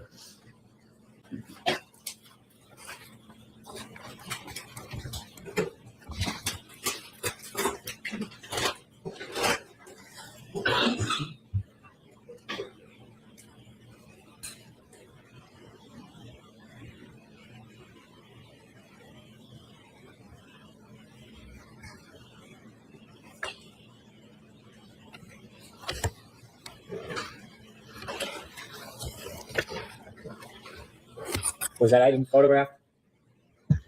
Yes, it was. And when that was taken from the scene, was the same method used of using gloves and putting it in a bag? Yes, it was. When the item was it photographed in the place that it was found? Yes, it was. May I approach, Your Honor? Yes. I'm showing you a series of photographs. Take a look at it. The first one, do you recognize that photograph? I do. What is it? It's the accumulated snow that was being excavated at the scene where we located Mr. O'Keefe's hat. And the second photo? The second photo is a close-up of Mr. O'Keefe's hat, flattened and frozen to the ground with portions of it exposed from underneath the piled up snow. Third photo? Third photo is also of the hat once it's been removed, and you can see the thin blue line, American flag on the front of the hat, and the Nike swoosh on the brim. And the fourth photo? And the fourth photograph is also a close-up of the top of the hat with a scale ruler next to it, with grass showing it from underneath the hat. I'm going to put these back in order. You identify them. We're going to move these 4 photographs into evidence. Okay. Any objection? No objection. With the court's permission, I'd like to show these photographs to the jury. Yes. Beginning with 99A, P526, 7733, please. Could you close up just a little bit, please? Sir, can you describe what you see here? Yes, that's the excavation track by one of the members at the scene. You could see the hat frozen flat to the bottom, or on the bottom of the snow, right on top of the grass. It was under approximately 1.5 feet of snow that had accumulated in the area. We can next show 99B, P527, 7735. This is again the close-up of the frozen flat hat to the grass at 34 Fairview Road. Next is 99C, P529, 7739, please. Once pulled out and flipped over, again, this is the same hat belonging to Mr. O'Keefe that was discovered frozen flat to the grass at the scene. Thank you. You can take that down, please. Did you search the entire front lawn at that time? No, we did not. And we can see from those photographs, is there still snow in that yard? Yes. As you continued your investigation, did you continue to go back to Fairview over time? Yes, based on the amount of snow still present and the fact that we were Hey, Katie. finding pieces of broken taillight and glass at the scene, and Yeah. items that we did not expect to find, like a cocktail glass. Sorry. I hope you're still here. I don't know why this comment just came through, but it says 227. So StreamYard's been wonky for a few days. But KDD, if you're still here, yeah, we didn't. The lightning and thunder was so bad last night.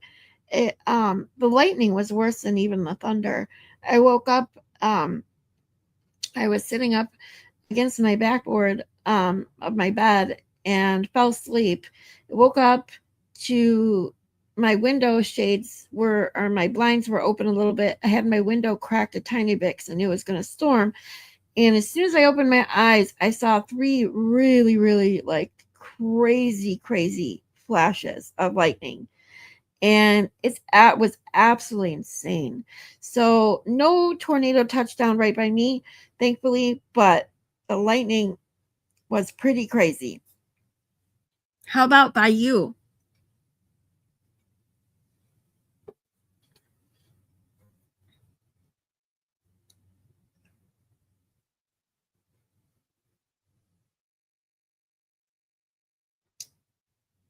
I did see when I woke up and saw that lightning, I checked YouTube, Ryan Hall and Max Velocity, and saw how crazy it was.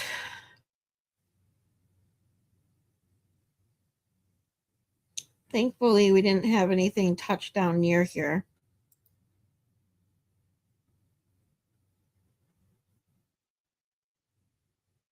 I hope that all was good by you guys. I know Moni G said she had crazy lightning, not too much thunder over there. So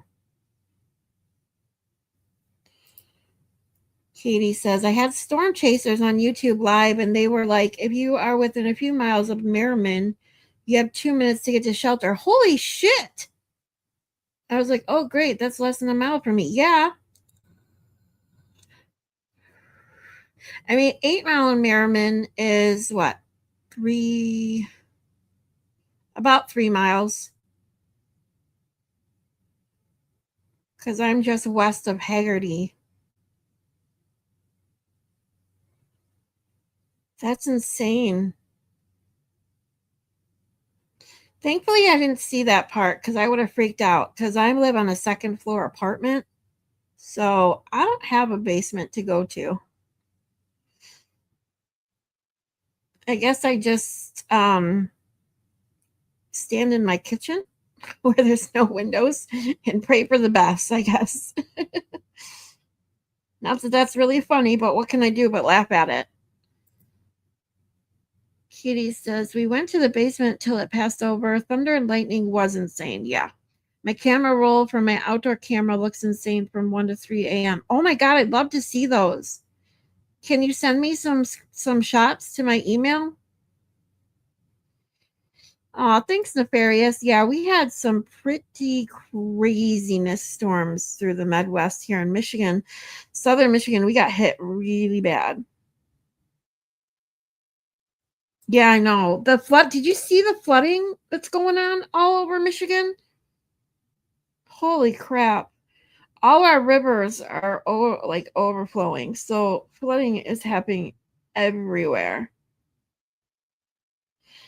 I have a Discord, Nefarious. Do you want to join?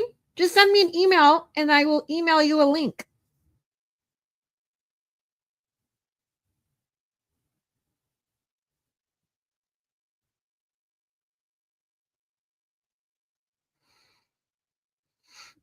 Yeah, let me put my email in the chat for you, sweetie. Oops.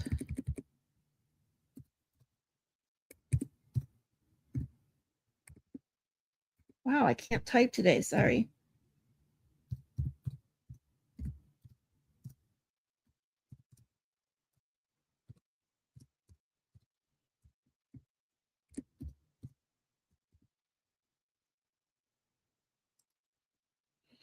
I-75 is shut down because of flooding. Yeah, actually, Bad Dazzler told me that. Oh, I'm not surprised though. The flooding is insane. Yeah, I had the flood warning before the tornado watch came out because of all the rain that we've already gotten this year. All the rivers are just crazy high. I don't know, like when I looked at the schedule whatever you want to call it, for the rain last night, it said it was supposed to start around 11 in my area last night, and it didn't start until like really bad until like 1. And then once 1 hit, it was like, I fell asleep for a little bit between 2 and 3, and that's when I woke up at 3. It was just insane. The lightning was absolutely craziness.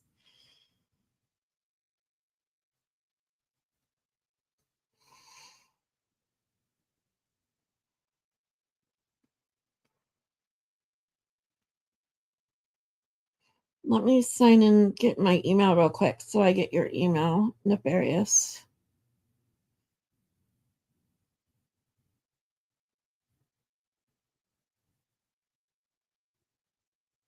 Hey, Darth Vader.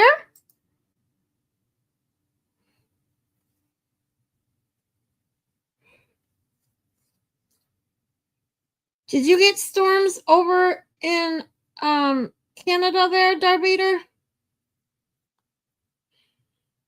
We're doing pretty good. Just talking about the storms we suffered from last night.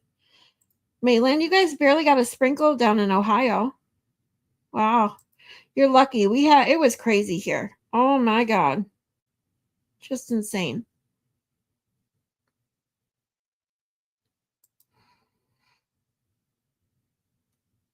So yeah, be thankful, Maitland, that you didn't get this. So, oh, Darth Vader didn't get anything last 2 days either. Well, I mean, the way it was looking when I was looking at the storm trackers on Ryan Hall and Max Velocity, those are the 2 YouTubers that I watch. The weather, they're both awesome. It was crazy yesterday. It was huge among like Oklahoma and Iowa up into Indiana, and the way it was coming, we knew it was gonna hit Michigan really bad. Yeah, I bet.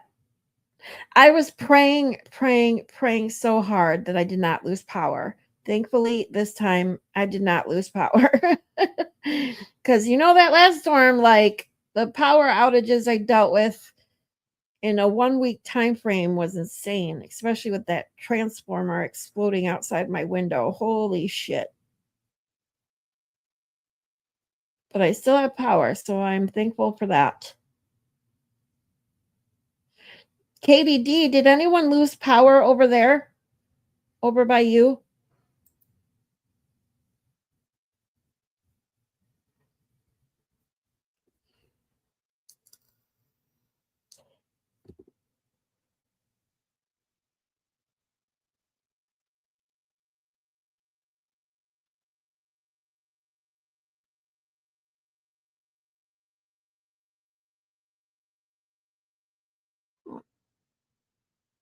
There's a cough drop recall. Sorry, I just opened my email and saw that there is a Chinese company is recalling cough drops that were sold across the United States.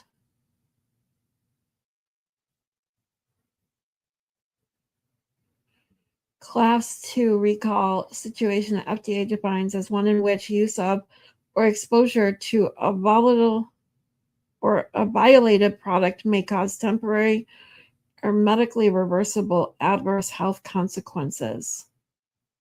Well, which one is it? Oh, Caring Mill menthol cough suppressants and Discount Drug Mart Food Market cough drops. Menthol cough suppressant honey lemon. Exchange Select lemon flavor. Exchange Select menthol. MGC Health menthol cough suppressant. QCC Quality Choice. Just in case anyone has used any of those sort of cough drops, they are on a recall. Just FYI. Okay, sorry. KDD says some of the streetlights, but ours didn't even flicker. Oh, that's good. Always appreciate, because I don't mind when it rains. I actually like it rains. When it rains, I just don't like when it's so bad that I have to worry about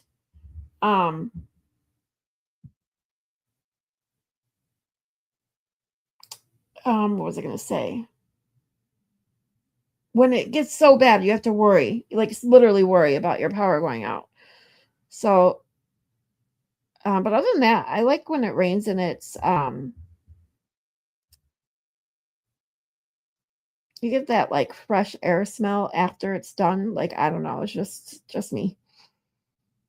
But I'm just enjoying the nice warm air with my windows open. It's the only thing that sucks. I do like when it rains, but it just sucks in this apartment that I live in now with the windows open. It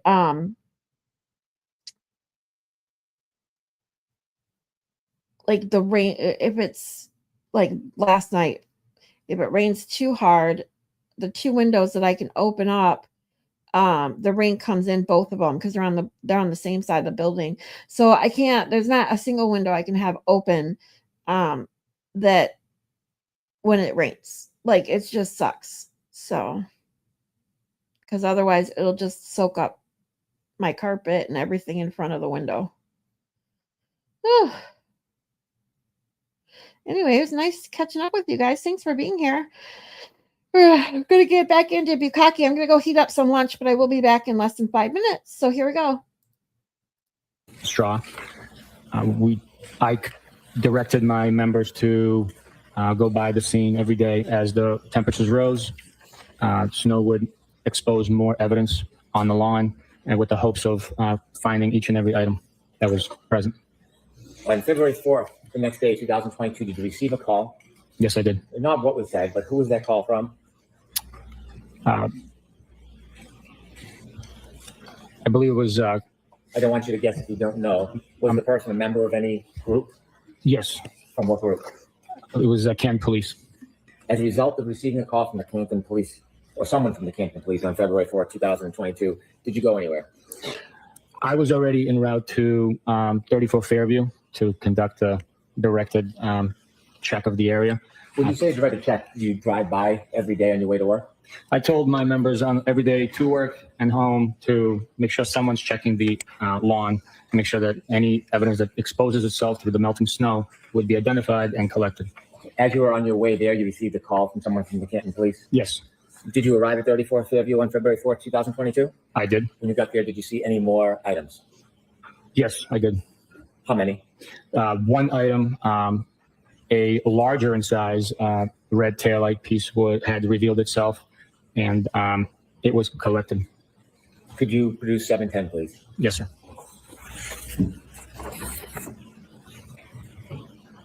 Is that 710, sir? 7-10, yes, sir. I'd move that item into evidence, please. No objection.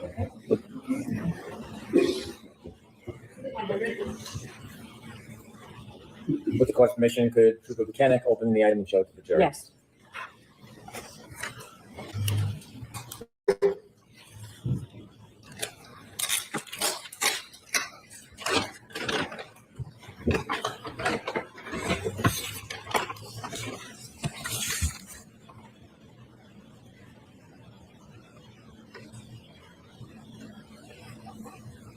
Thank you.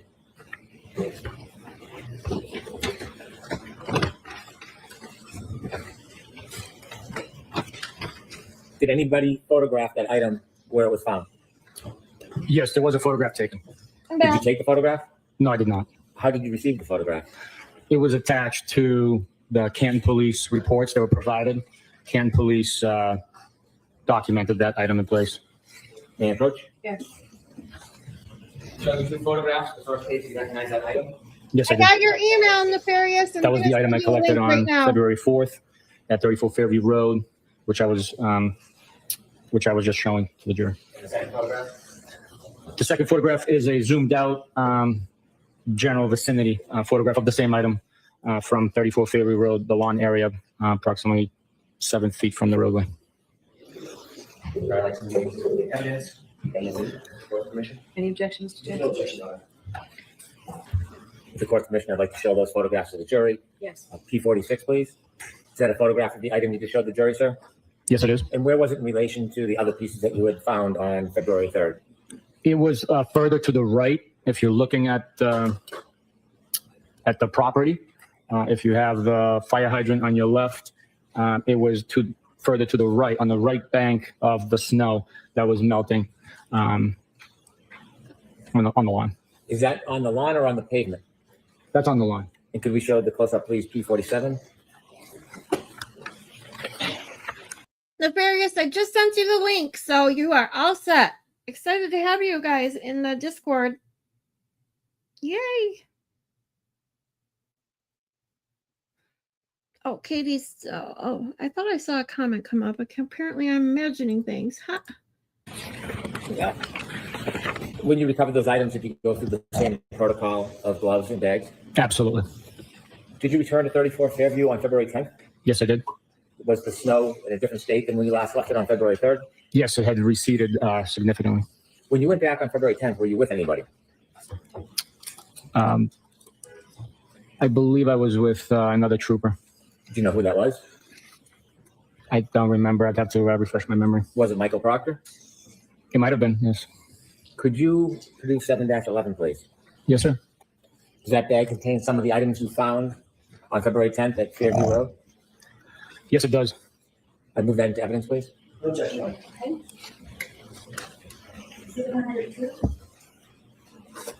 Can you describe generally the size of the items in that bag?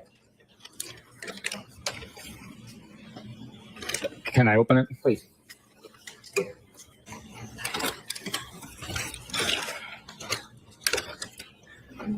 Generally speaking, there's 6 plastic pieces of clear and red and black items. They're in size approximately to like $50. Without going through every one of them, can you just pull out one red and one clear to show the jury a representative sample of what's in the bag?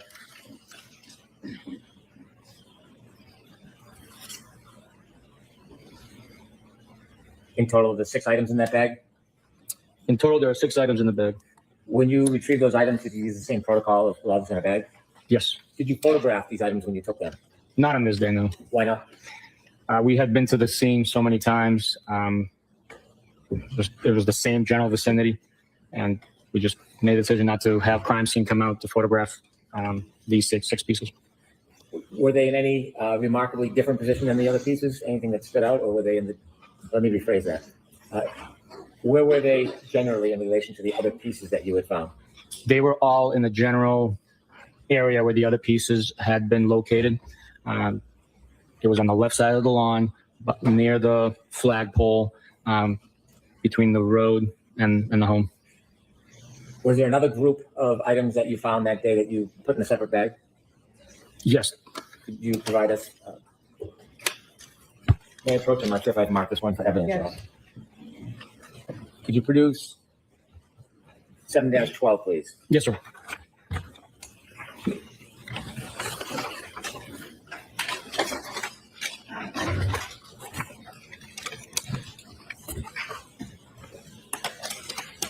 I'd move this into evidence, please. Yep. Exhibit 103? With the court's permission, could Trooper Bukhenik open the bag? Yes.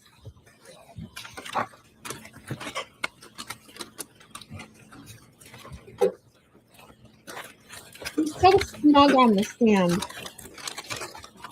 The amount of time he In that smiles bag, are and there different giggles. types of items? ridiculous. The items you showed us before were appear to be plastic.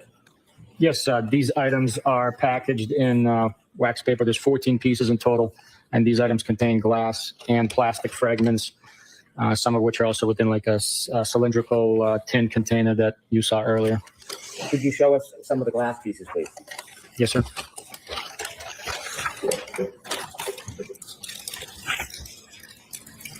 I'm going to have to open the wax bag. Please.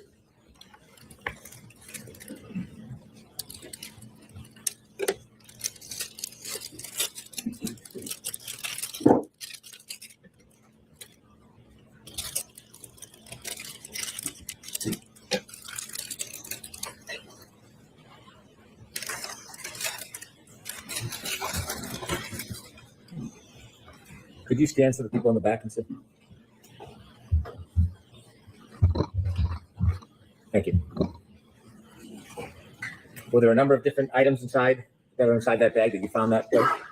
Yes, there are a number of glass pieces taped and labeled for identification at the lab and mechanically pieced together to form this one piece in my right hand, and this is one solid, thick piece of curved glass in my left hand. And again, is this February 10, 2022? Yes, it is. The last evidence bag, you said that you did not photograph where they were found. Did you photograph where these pieces were found? No, I did not. Any No. different reason than the last bag? No. Do you have a memory of where these items were found in relation to the items in the last bag? Yes, they were all in the general vicinity where all the other taillight pieces were Yeah, they just located, magically as well kept as the appearing, right? baseball hat. How much Right. snow is on the ground at this point? Most of the snow had melted. There might have been some areas that was still present because of the excavation that took place. So very little to no snow was present at this point in time. May I approach, Your Honor? Yes. Is that all the pieces that you have that you were part of finding or retrieving from 34 Fairview Road related to plastic or glass discovery? Yes, sir. Did you continue to work on this case? Yes, I did. At some point, did you receive video from a number of different locations? Yes. Where were you part of retrieving or receiving video from? I was part of retrieving and receiving video from CF McCarthy's, the waterfall. There was also video that was collected from other agencies and entities. Did you seek a search warrant or video evidence from a company called Ring? Yes. For what location? For the Meadows Ave location, Mr. John O'Keefe's residence.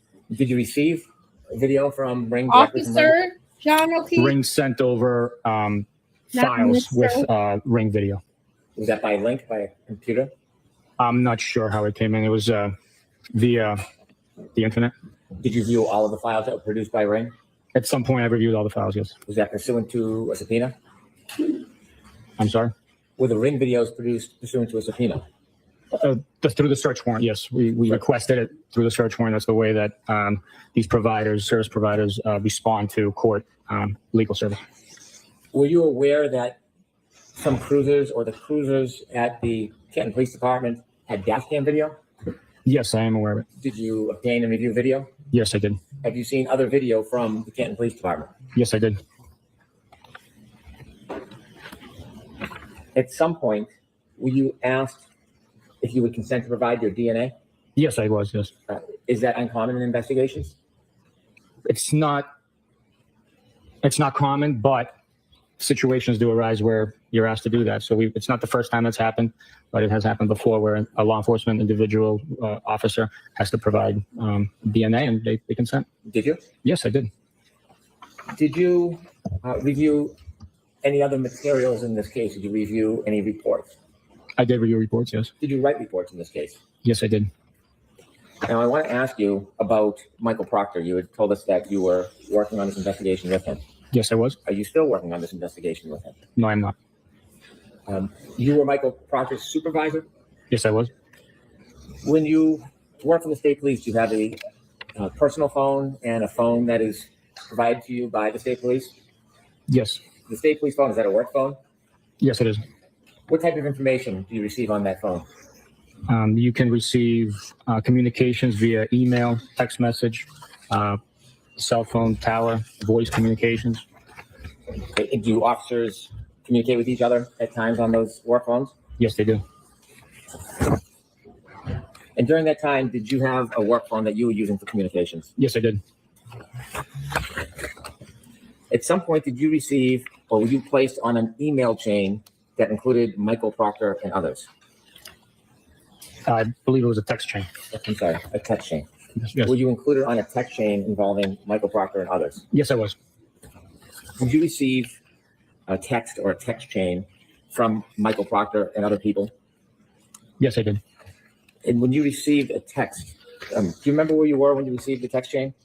The specific one you're referring to, I was at the Logan Airport working a traffic detail. When you received that text-to-text chain, did you respond? I acknowledged the text. I did not respond through with verbiage.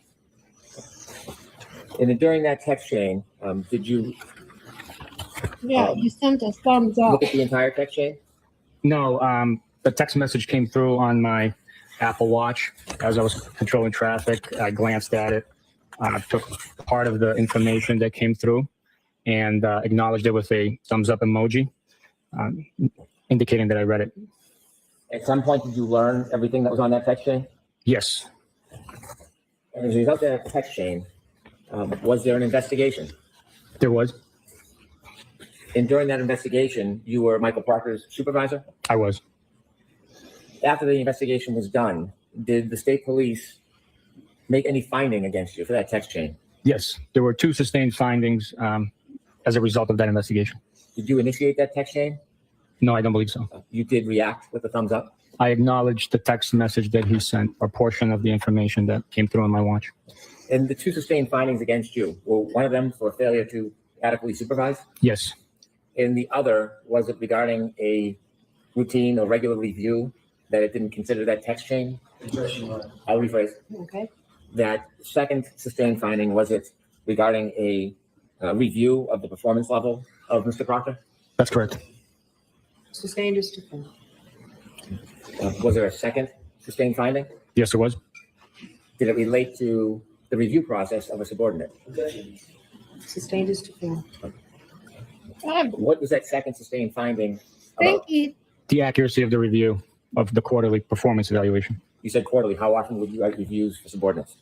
every 90 days. Was there any other sustained finding against you? No, Was there punishment in light of those 2 sustained findings against you? there was. And what was that punishment? I lost 5 vacation days. Do you presently work in the homicide division of the Norfolk County District Attorney's Office? I do. Are you currently a sergeant? I am.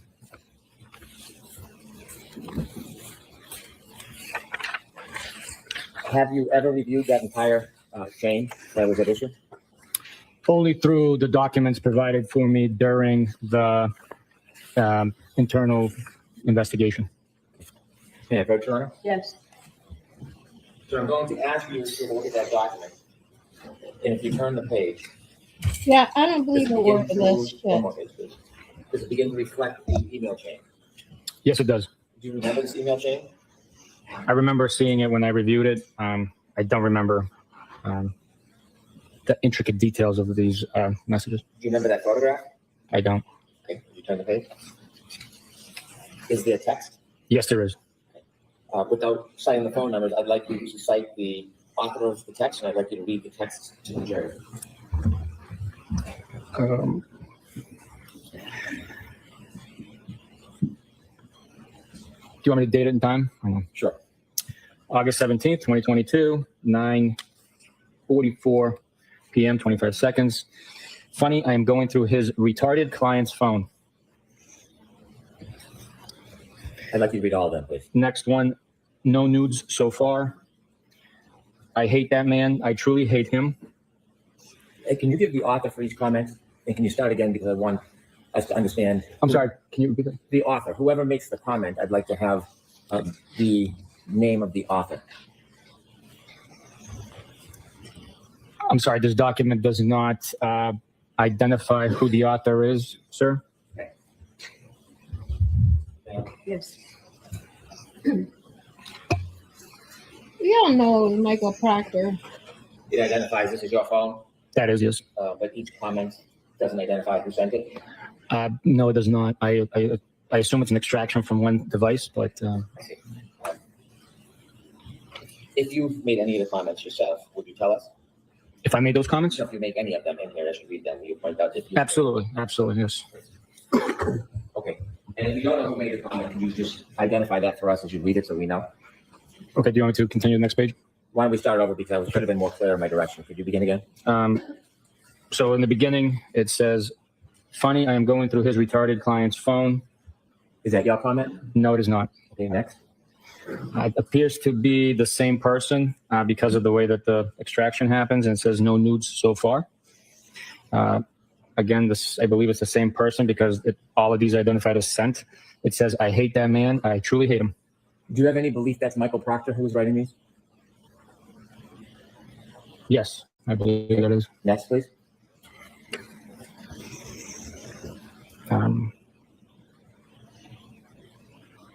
There is a blank page, and that's the end.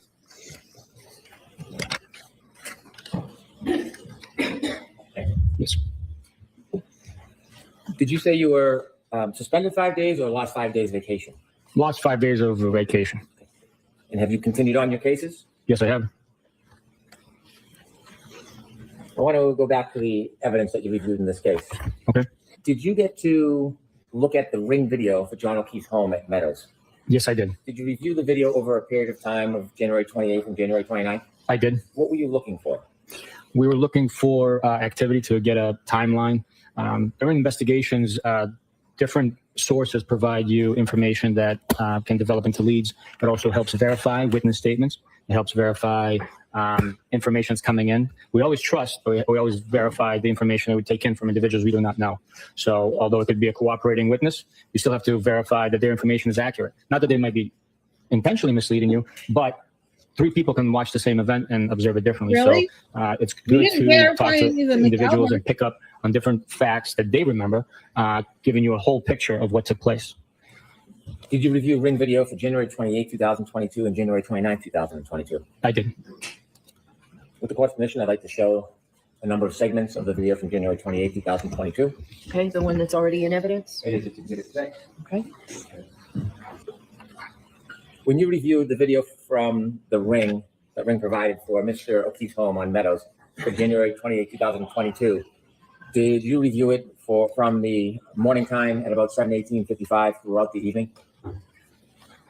On the 28th? Yes. Yes. So I could have video 119.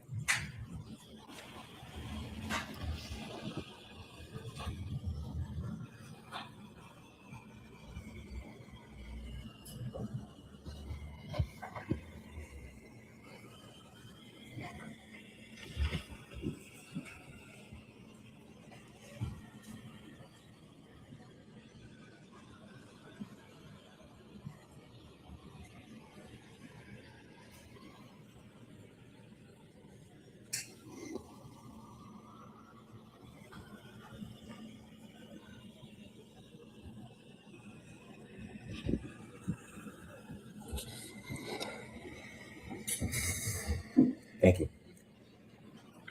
After that video, did you have an opportunity to look at video at about 5:05 p.m.?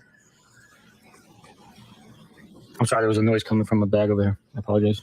Not a problem. Can you repeat that question? Sure. On January 28, 2022, did you have a chance to look at video from the ring at about 5:05 p.m.? Yes. Go ahead, video 145, please.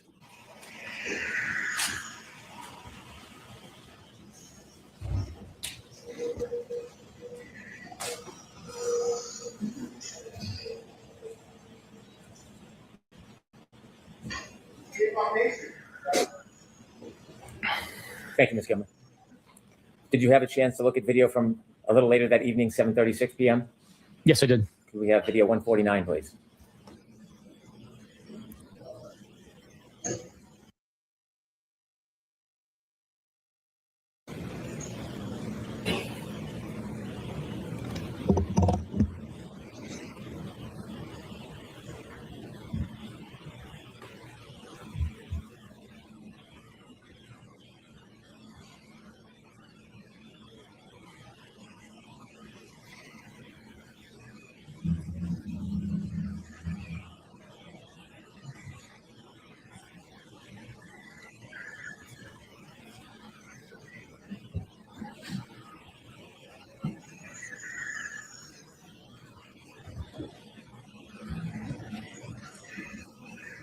Thank you. In your investigation, did you learn that the defendant's phone connected to Mr. O'Keefe's Wi-Fi at his house on January 29, 2022 at 12:36:39? Yes. Did you look for any ring video for that time, 12:36:39? Yes. Was there any ring video on the production that was sent to you by Ring for the time period of around 12:36:39 on the evening of January 29, 2022? There was no ring video for that time frame. Did you look for ring video around 5:07:58 that morning on January 29, 2022? Yes, I did. Could we see video 153, please?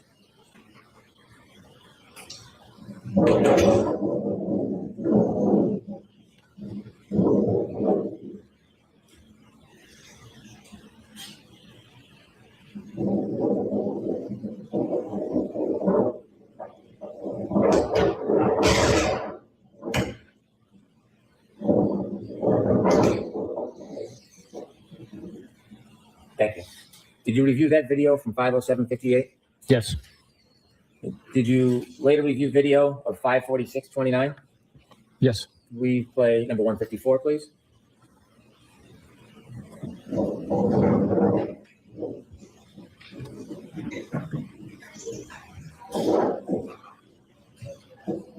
Could you stop that, please? Do you recognize what's in that video? Yes, I do. What is that?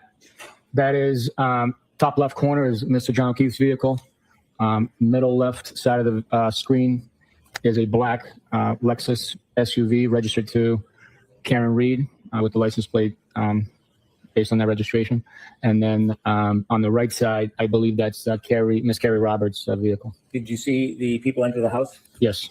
Did you look for further video after the people arrived at 5:46:29? Yes. Was there any video of those three people leaving? No, there was not. Was there later video at 7:05:16 a.m.? There was, yes. Ms. Gilman, can we see video 155, please?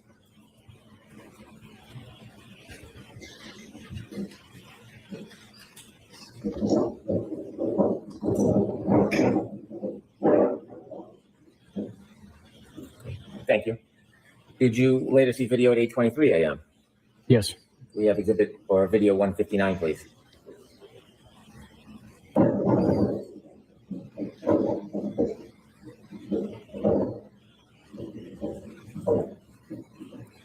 Thank you. Did you later see video at 10:36:28? Yes, I did. Could we have video 161, please?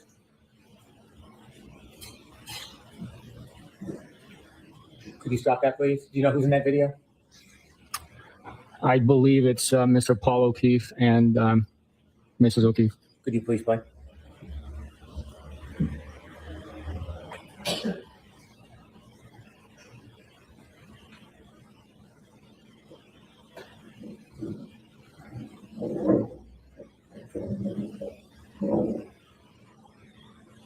Okay, thank you. Did you later look at video of 12:04? Yes. And could we please play the 1-minute segment of video 165?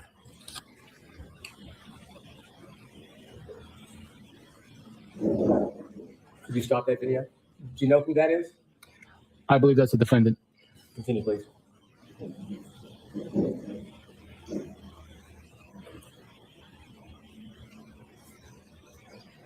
Could you stop that? Do you know who exited the car?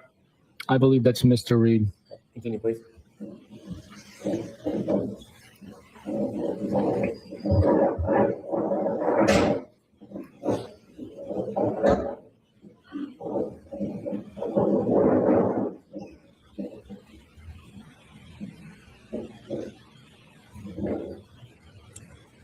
Thank you.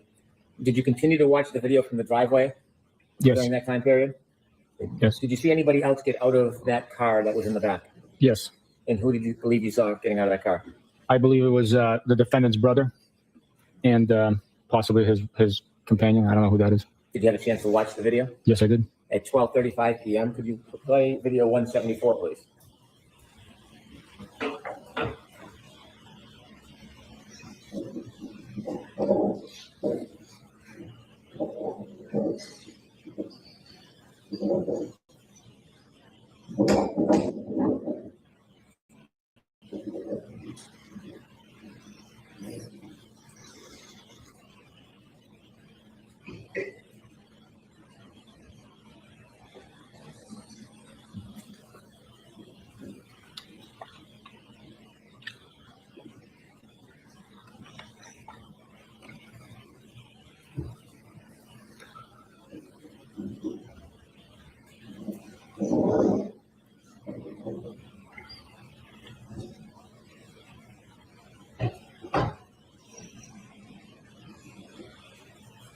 Thank you. Did you look at video from 12:40? Yes, I did. We have video 171.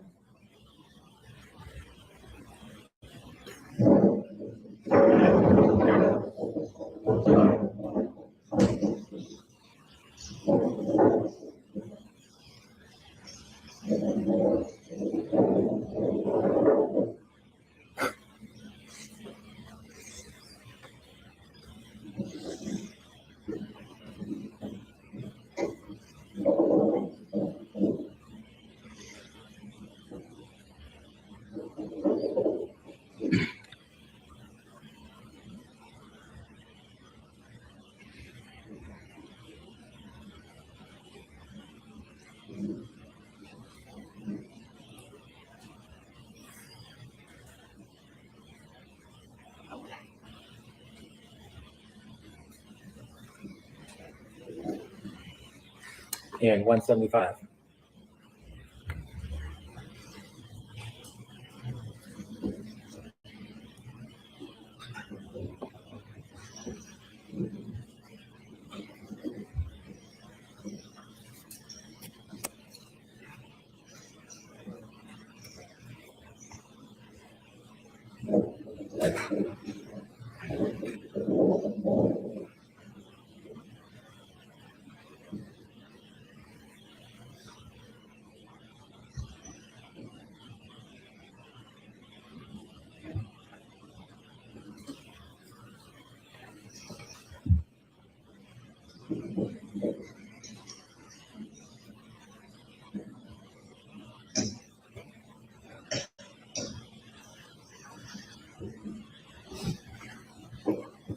Thank you. Did you look for further video to see if there's any video for the time around when the Lexus was taken from Meadows that morning? Yes. Was there any video that was produced that shows the time around before and the time that Lexus was removed from that driveway that morning? There was no video. When you were at the Sally Port, did you get an opportunity to look at the Lexus's rear taillight area? Yes, I did. Did you get to make observations about the damage that you viewed that morning? Yes, I was. Did you later have a chance to see after the snow melted what that damage looked like? Yes, I did. Could I have exhibit 54, please? Do you recognize what's in that photo? Yes, I do. And what do you recognize it to be? That is the defendant's Lexus SUV that was seized and later processed It's currently in the Canton Sallyport, I believe. Could we close up on the right rear taillight, please? Do you notice anything about that right rear taillight? Yes, What do you notice? it's missing a large red portion of the lens. Is that consistent or inconsistent with the damage that you saw when you first saw that car? That is 100% consistent. Did you get an opportunity to see any video or photographs of that right rear taillight before the car was placed in the Sallyport video? Yes, Did you view the ring video from Mr. O'Keefe's Meadows Ave address? yes, If we could go back to video 153 from Exhibit 6. If you could play this, please. Did you have a chance to review this video? yes, Is this at 5:07:58 a.m. on January 29, 2000? yes, it is.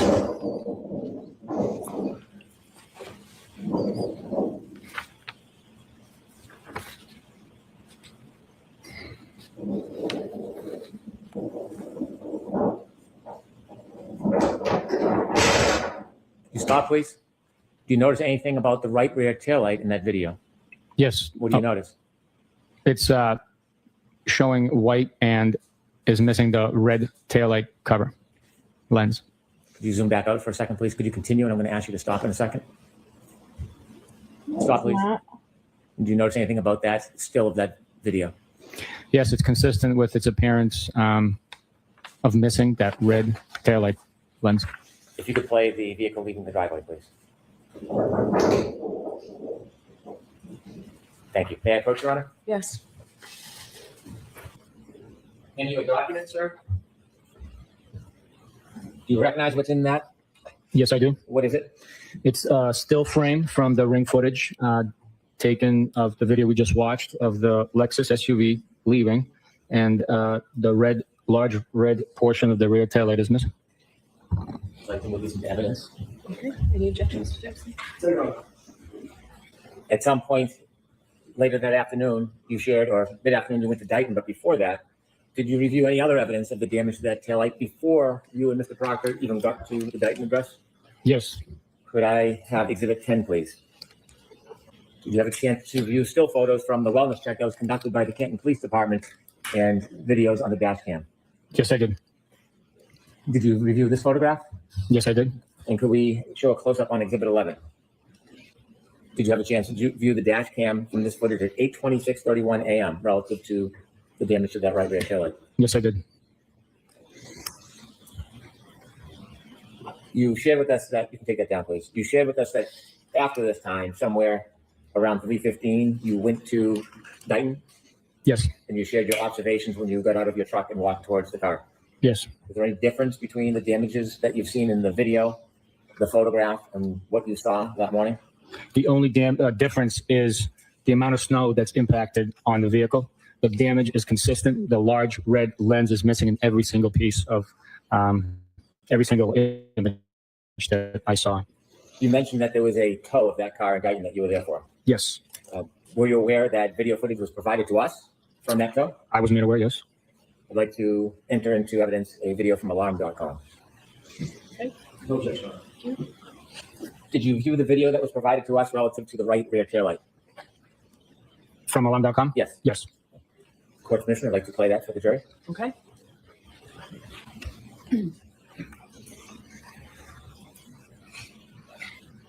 I'd like to know why they never took photos of that.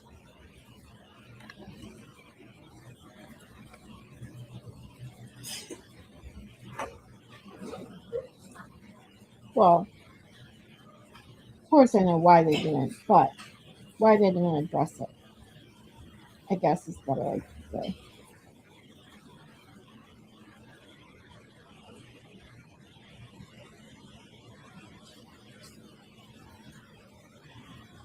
Could you play video 2, please?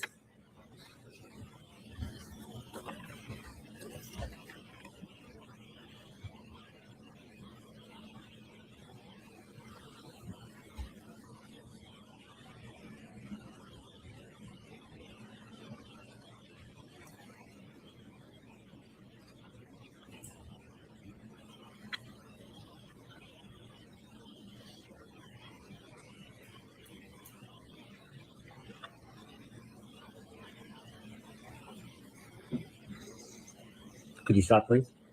Do you notice anything about the color of the right rear tail light? Yes, it was white. Could you continue, please?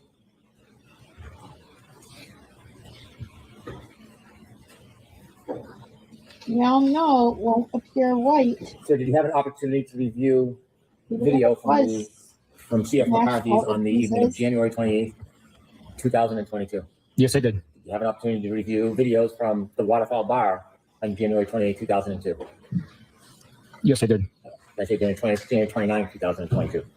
Yes. Did you review all the entire relevant time periods? Yes, I did. When you reviewed those videos, were there a number of different things you were looking for? Yes, there was. Can you share with the jury what you were looking for? We were looking for consistency in statements that were already received through interviews. We were looking for description of clothing individuals were wearing at the bar, at those locations. We were looking for any evidence of aggressive behavior, any sort of information we could learn to help us with the investigation. We're also looking to see and document how much alcohol consumption was on the recordings. When you went through the videos, did you happen to have an opportunity to copy and clip portions of relevant time frames regarding alcohol ingestion? Yes. Did you put all of those videos together in a sequence to show the course of the night, times when you could identify alcohol ingestion? Yes, I did. Did you put that into a video format for a presentation? Yes, we did. I think this presentation may take a few minutes. All right, Laura, the council's out for just a second, please. Juries, feel free to stand. May I approach? Yes. Sir, can you CD you recognize that? Yes, I do. What is it? It is the PowerPoint presentation of the timeline from CF McCarthy's and Waterfall from January 28th, 2022. I move this into evidence in the exhibit. Mr. Jackson, there's no objection? There's no objection on that. So I'm handing you 4 photographs to recognize what they are.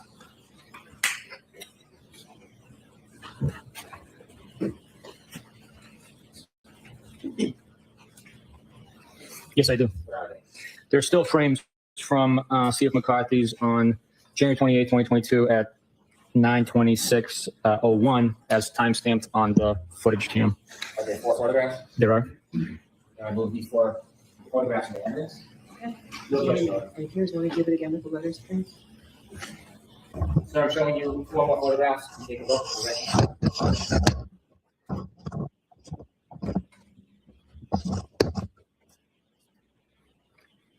Yes, I do. And what are they? There's still shot photos of the waterfall surveillance footage from the night of 28th into the morning of 29th. No, I move these 4 photographs into evidence. No objection, Your Honor. Thank you. Your Honor, could I proceed with the PowerPoint presentation? Yes. To write a stop with a couple points. Yes, sir. Could you explain to us what this is? Yes, from left to right, it is chronological events that took place at CF McCarthy's. This is surveillance video from one of their cameras within the bar.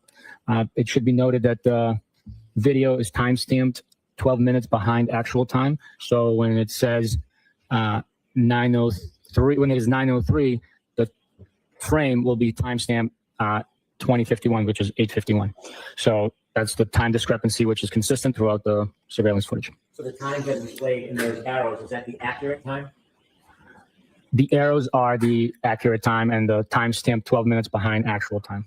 In these videos, are you identifying drinks that were received in drink and had been consumed by the defendant? Yes. So the first video, as it is labeled, it's the defendant arriving. The next one will be the ordering of the drink and receiving the actual cocktail. Okay, let's start with the first video at 9:03, please.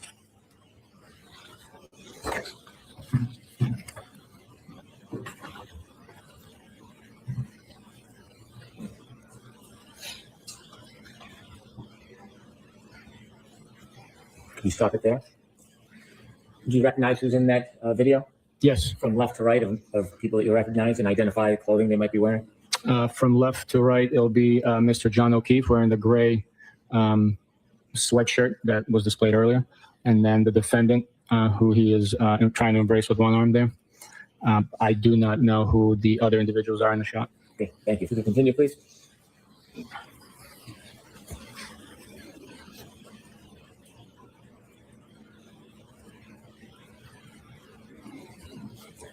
We could proceed to 9:10.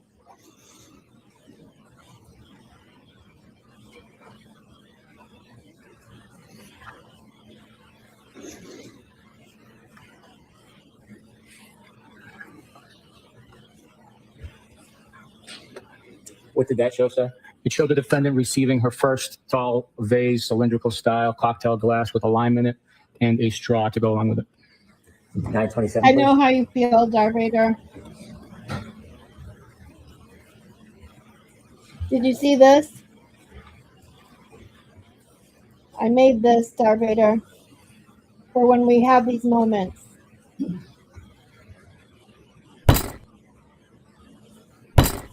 What?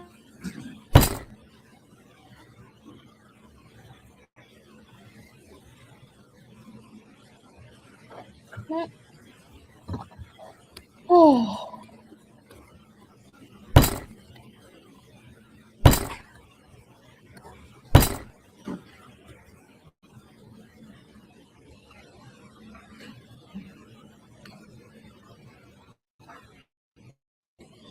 I don't know if they're working on my end.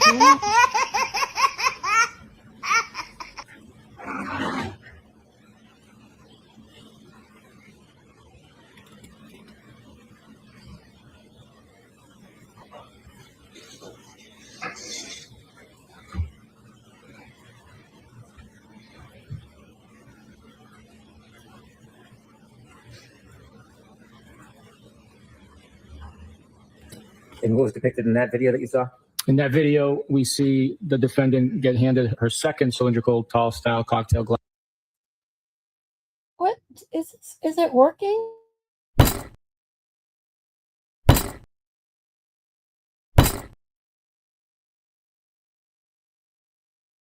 You like that?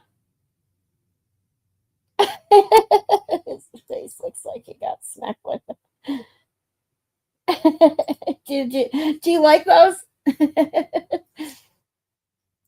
I clipped those from the Baby News Network, and then this one I put the baby laugh track over it.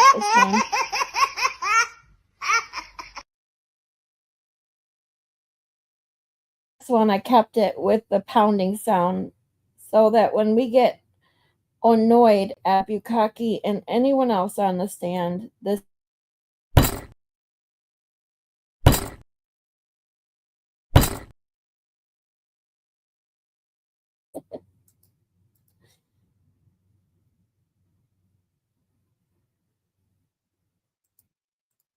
Glass while she finished the first one and then picked up the second one. When you've made a relevant observation in the video, please interject and stop so you can point out for us what you've seen. Absolutely. Okay. Next, please, 9:32.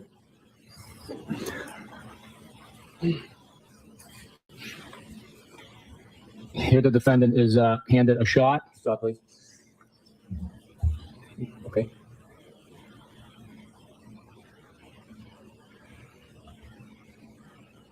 Right there. I think we'll just have to play it and you'll have to speak as you're watching it. It doesn't look like it can be stopped. Sorry, Ms. Gilman. She's handed a shot by the bartender on the left side of the screen. She picks it up and puts it into her second cocktail glass, making it a third beverage of alcohol content that she's consuming.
So right there, we observed Mr. O'Keefe retrieve his phone from his rear left jean pocket, and he put it back.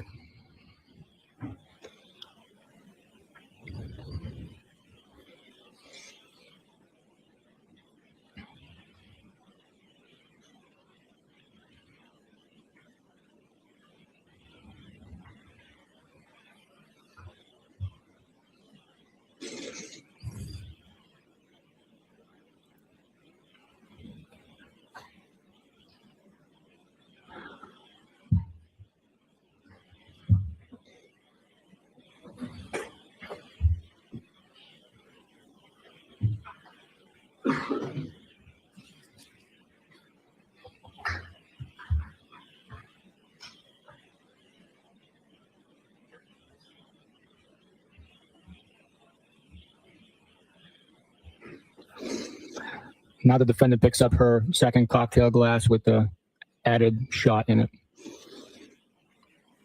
and consumes it.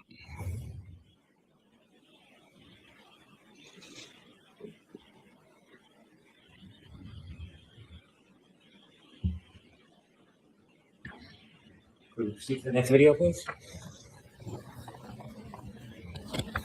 This is now 9:45 p.m. Yes, sir.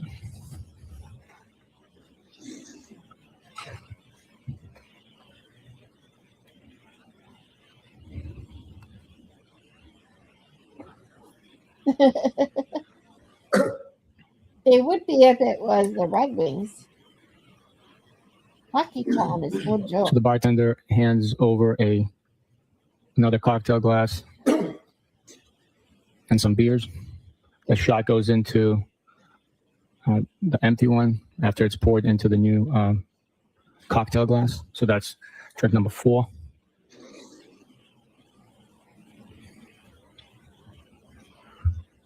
Does it also depict Mr. O'Keefe putting his cell phone in his back pocket again? Yes.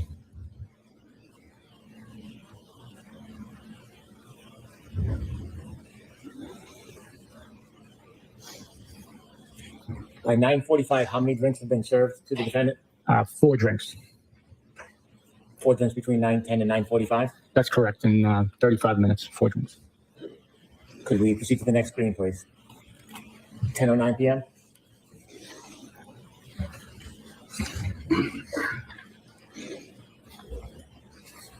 Here the defendant speaks with the bartender and gestures that she wants a shot.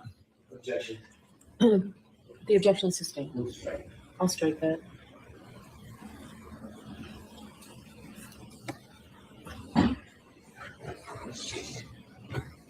Mr. O'Keefe on his cell phone again? Yes, he is.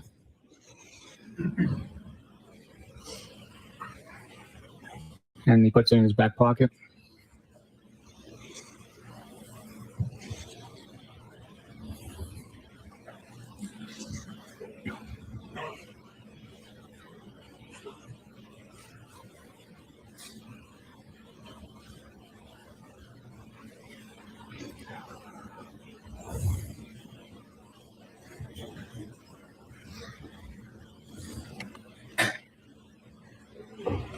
The defendant is showing Mr. O'Keefe the middle finger, and then puts beverages on the bar.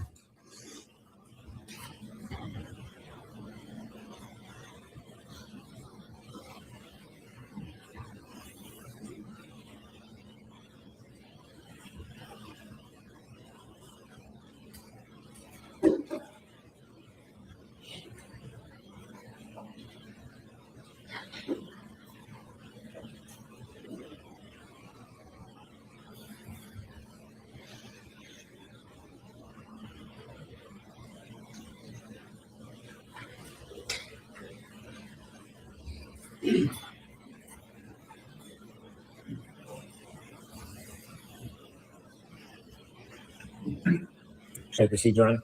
Yes. What is the drink count at that point? At that point, it's 4 drinks. Could we have the next?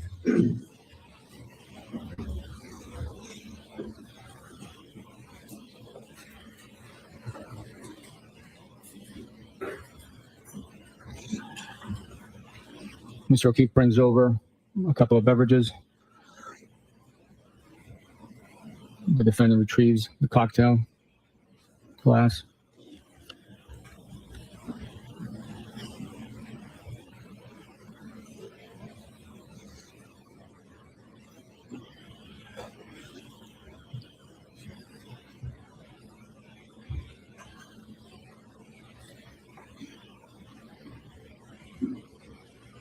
A shot glass is picked up by one of the patrons, and the defendant retrieves it from him and places it back on the bar.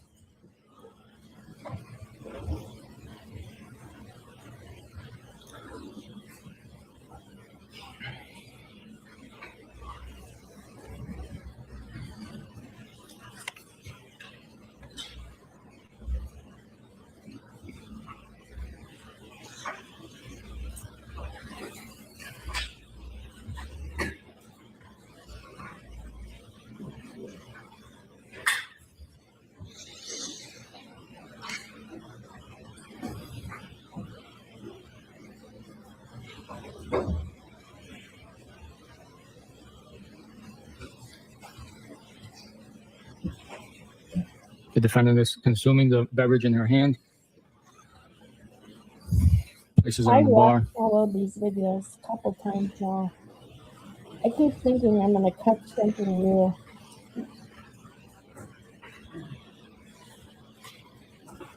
And then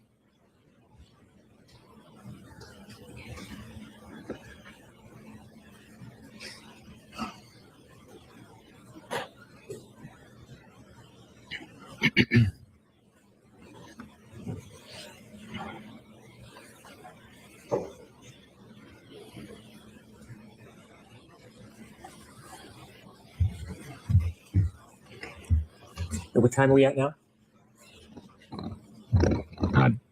that was 10:34, so we're moving 10:37. What is the drink count at 10:34?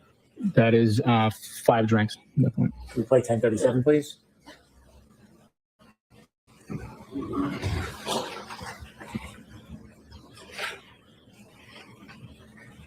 Bartender makes 4 shots, top left corner. She's seen preparing the 4 shot glasses. 2 are on the bar top now. She retrieves 2 more.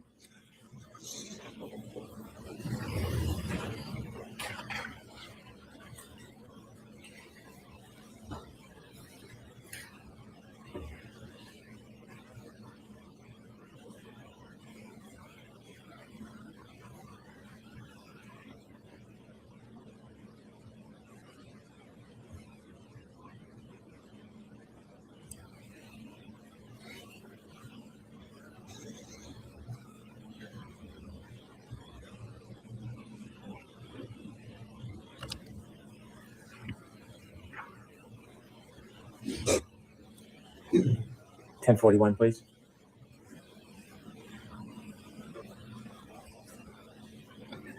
Here, the 4 shot glasses are redistributed.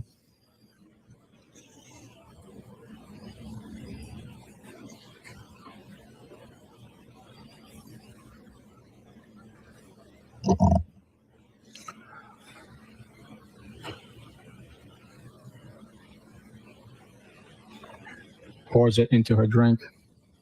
She does not consume it from the shot glass.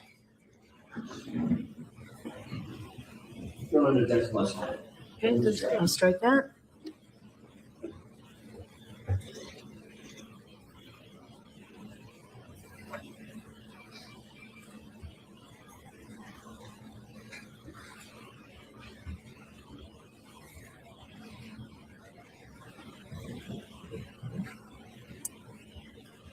Next video, please. Now, as Mr. O'Keefe and the defendant again ready to leave, the defendant is holding the drink in her left hand, continues to sip on it.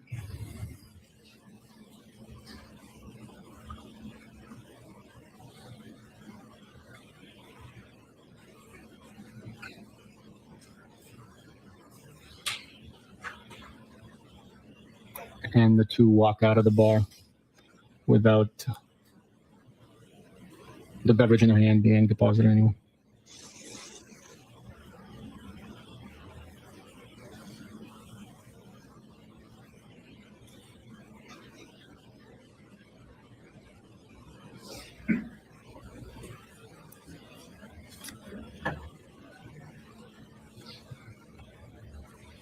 At 10:53, how many drinks have been served to the defendant at this point? 7. Objection, Your Honor.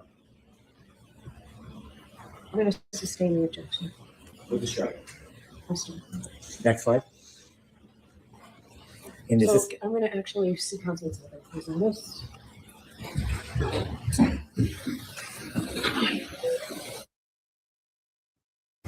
Ms. Gilman, if you could take us to 10:54.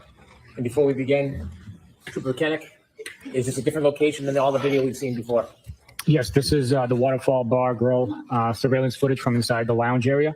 And for reference purposes, this is at this location, the timestamp is accurate to the real time. Ms. Gilman, could you begin at 10:54, please? Here we see the defendant and Mr. O'Keefe walk into the bar and see their friends engage in hugs and greetings. We'll let the Waterfall Bar videos play. I'm sorry, sir? We'll let the Waterfall video bars play. We'll just let them play. Okay.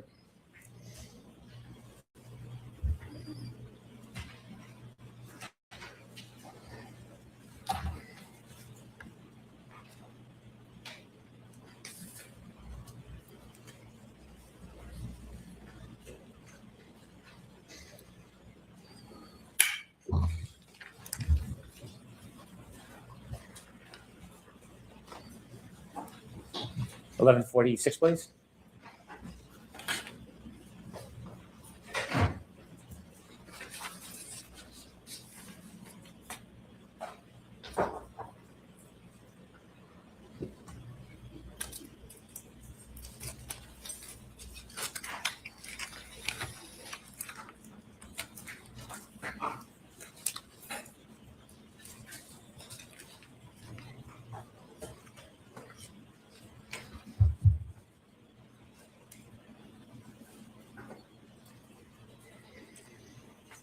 $12:06, please.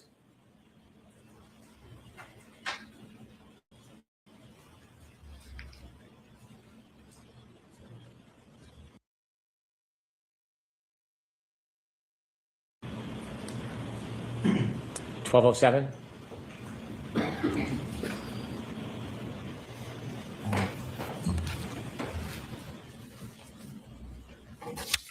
$12:10, please.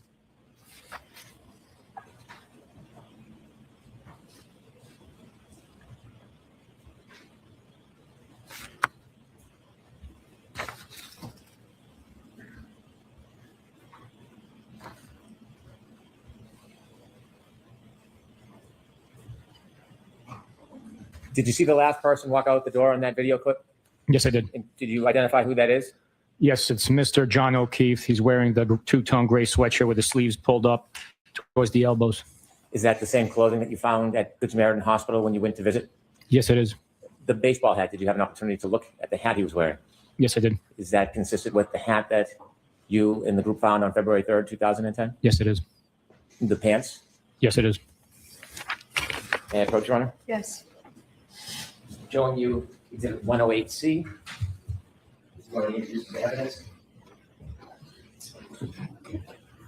Study that photo. Do you notice anything in Mr. O'Keefe's hand?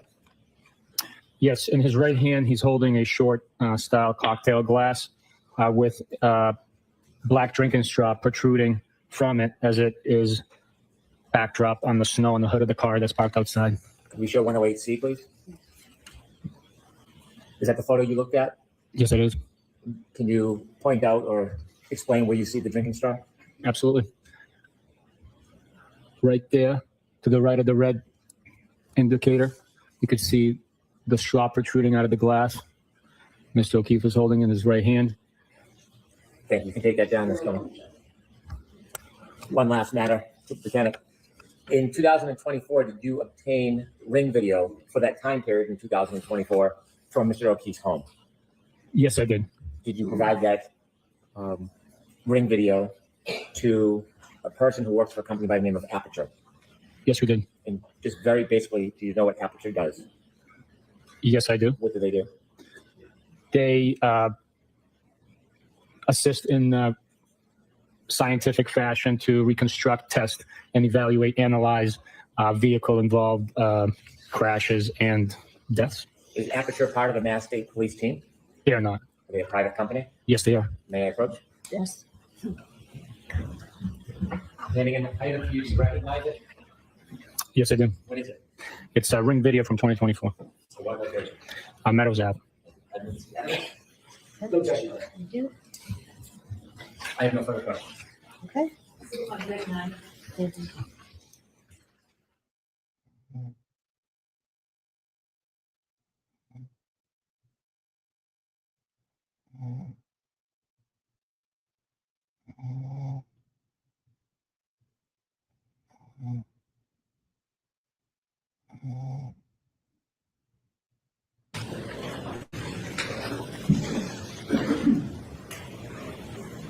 Whenever you're ready, Mr. Jackson. Thank you, Your Honor. Good afternoon, Sergeant Bukhenik. Good afternoon, sir.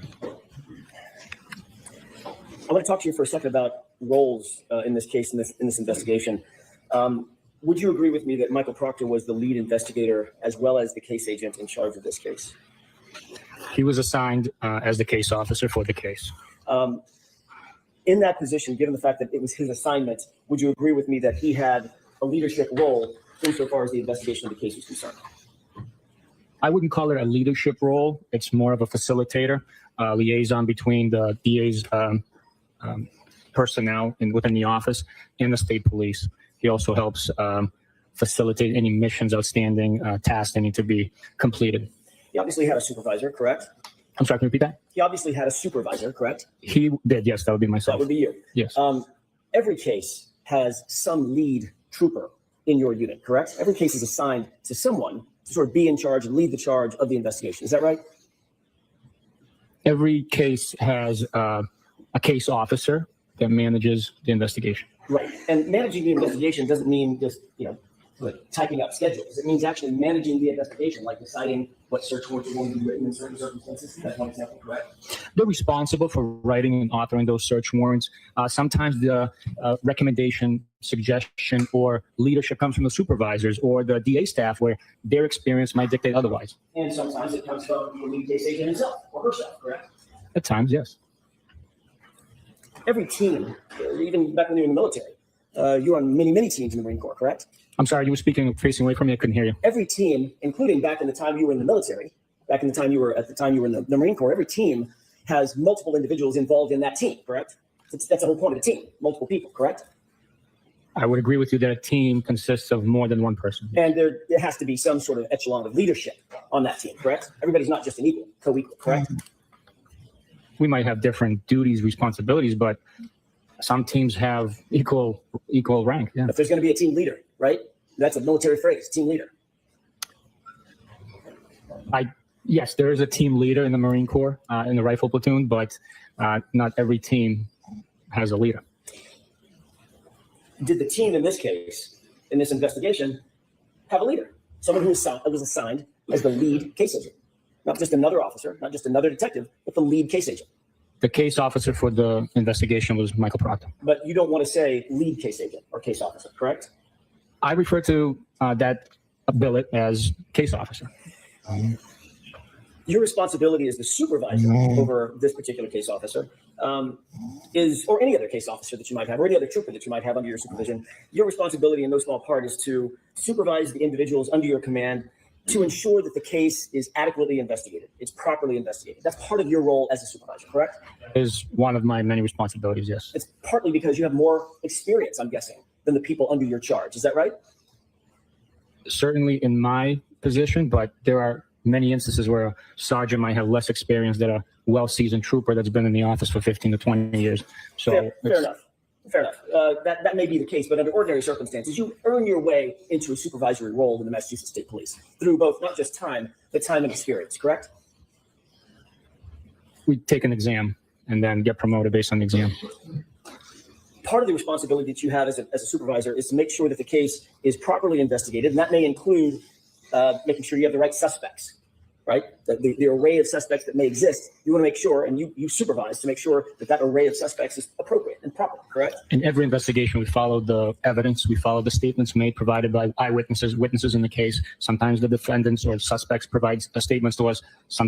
At many instances, those could be contradictory statements. We follow the evidence in every investigation, and that evidence determines who the suspect, person of interest, or ultimately the defendant is. And you want to make sure that you gather, or that your subordinates gather that evidence in an appropriate and objective way. It's obviously the foundation of a good investigation, correct? I'm sorry, can you repeat that? Maybe.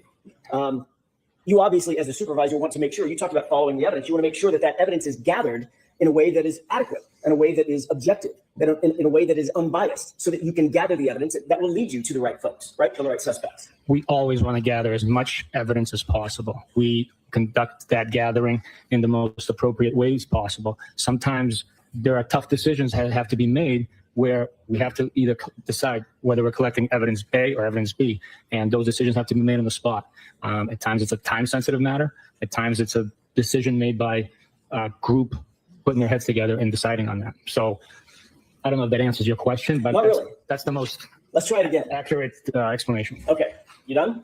I am. Okay, let's try that again. You want to make sure that the evidence, as a supervisor, supervising your subordinates, you want to make sure that the evidence is gathered in an appropriate way, in an objective way, correct? Yes or no? Yes. Okay. You're also doing everything you can as a supervisor and someone with the experience to make sure that the highest levels of integrity and those demands are met in any investigation that you work on. If there was a question of integrity, those individuals would not be part of an investigation. That includes knowing, obviously, what your subordinates are doing. During the conduct of the investigation, during the process of us investigating a crime, yes, we know what is going on, because every bit of information that comes in needs to be shared, and we need to make sure the whole team is aware of all the evidence and information that is available to us at the time. You want to make sure that, I'm going to use a colloquial phrase, you keep tabs on those who are reporting to you, correct? What are they doing? What are they engaged in? When are they coming and going? Who are they interviewing? Things of that nature. Basic investigative things, correct? For the most part, you can't track every single person all the time, but this is a very serious line of work. A lot depends on it. We speak for those that can no longer speak for themselves. So we do our best to conduct every investigation with integrity, honor, and get to the truth. If you don't properly supervise, and I'm talking about your role now as a supervisor, if you don't properly engage in that supervision, it obviously increases chances for mistakes. It increases chances for bias to seep in. It increases chances that something could affect the adequacy of the investigation, correct? That's a lot there. Can you repeat that, please? Maybe one section at a time? Sure. If you don't properly supervise your subordinates in an investigation, failing to properly supervise them could increase the chances that mistakes are made. Is that right? Yes, that is one possibility. Okay, let's break it down. It also increases chances that there could be inherent biases that are seeping into the case that you want to make sure doesn't happen, correct? I believe that human beings all have biases, but during the investigation, those biases do not affect especially in this case, they did not affect any outcome of the investigation. So I wasn't even talking about this case. I was talking about cases in general and your supervisory role in general. Your job as a supervisor is to seek out and make sure that there I are no am biases in the snoring. investigation, correct? Absolutely. Sorry, guys. You I make feel sure that any sleep. investigation, as a supervisor, any investigation that is under your charge, under your supervision, is done adequately. and professionally. I'm Is that so right? Yes. thank God I woke back up because I didn't want to miss the cross. Yeah. Shut the fuck up, you arrogant prick. Hey, Simone G. Sorry I missed you. I fell asleep. And Yummy, if you're still here, I'm sorry I missed you. I fell asleep. I'm such a bad host, you guys. I'm so sorry. But I have been. Oof. I told you I woke up to storms last night in my sleep. Whoo-wee. Anyways, thank you guys for being here. Sorry for the snoring. I snore very gracefully. Normally, it's very loud and obnoxious because it will normally wake me up. But I'm not laying. I normally snore because I'm laying flat. So, but luckily, I am sitting up and I fell asleep sitting up. So I apologize, you guys. So sorry. I apparently needed it. But I feel good now. I got what? A 15-minute nap? Well, I'll take it.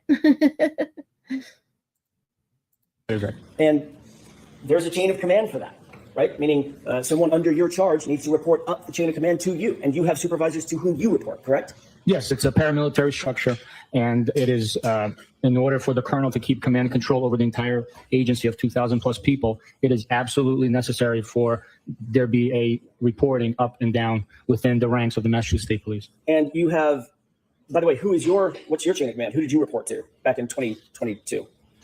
I directly reported to Detective Lieutenant Tully. Especially, you mentioned this case a second ago, especially in a case like this, a homicide investigation, especially in a homicide investigation involving a police officer. You have to maintain your knowledge and intimate knowledge of those under your command, under your charge. At least I didn't, blow your eardrums out with some loud snoring. Ugh, sorry, guys. I missed saying hi to people.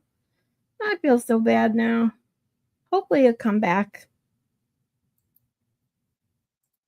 To ensure that what they're doing fits what you believe to be the proper protocol. In other words, you're not just going to let people loose. You're going to watch what they're doing and actually supervise them, correct? Yes, absolutely. We are professionals, and we conduct each and every investigation with that in mind and with the integrity that is necessary. You just use the word I was about to use. That ensures the adequacy of the investigation, correct? Yes. To use your word, that ensures the integrity of the investigation. Is that right? Yes, that's correct. As you sit here today, do you believe that this investigation, now I'm going to turn to this investigation, was conducted with professionalism, with competence, at the highest level of integrity? This investigation was conducted professionally with integrity, and all the evidence collected, all the statements collected pointed in one direction. There was no bias influence on the evidence, on the information that was collected, or which direction the investigation pointed naturally. That was 100% bullshit. What was that?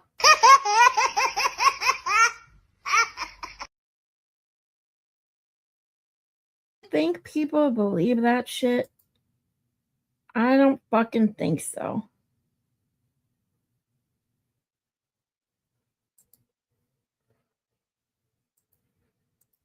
Trooper Michael Proctor was the person who was the assigned case agent, the lead case agent in this particular investigation, correct?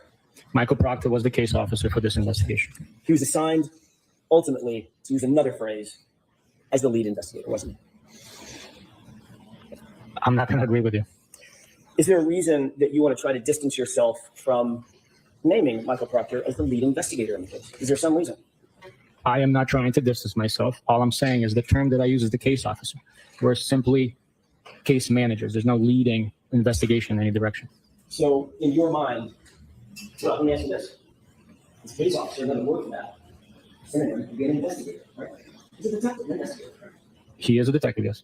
And he was the one who was assigned by the Massachusetts State Police because of his on-call status that night, that morning, January 29, 2022, he was assigned to the case. Correct? Michael, Yes or no? Assigned to the case. That's all I'm asking. well, you said a lot before that. So I said he was assigned to the case. What I said before that, was January 29th, 2022, he was assigned by the Massachusetts State Police as the case officer for this case. Right? no, Who was? he was assigned to be on call a month prior. Just because he was on call, he was assigned the case as a result. He was not assigned the case right there and then, because his assignment began much earlier in the day. He was on call. He was. Right? He was. Because he was on call, any case that happened to come in would be assigned to whom? To the on-call trooper that's on the schedule. Which was whom? It was Michael Proctor. Oh my God, was that so fucking hard?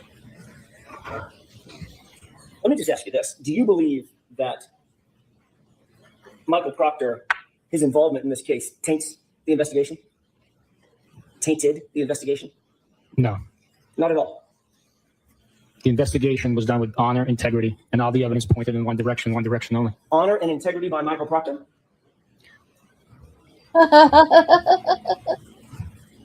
Is that a question? I'm sorry. Sure is. Everything I say is a question. Honor and integrity by Michael Proctor? Okay. Sustain to the comment. Go ahead and ask it again. I'll ask it again. You said honor and integrity. Honor and integrity by Michael Proctor? Okay. I'll allow it. The investigation was conducted with honor and integrity, and all the evidence pointed in one direction Oh only. my God, that's not the Sergeant, question. you don't want to answer my question. Correct?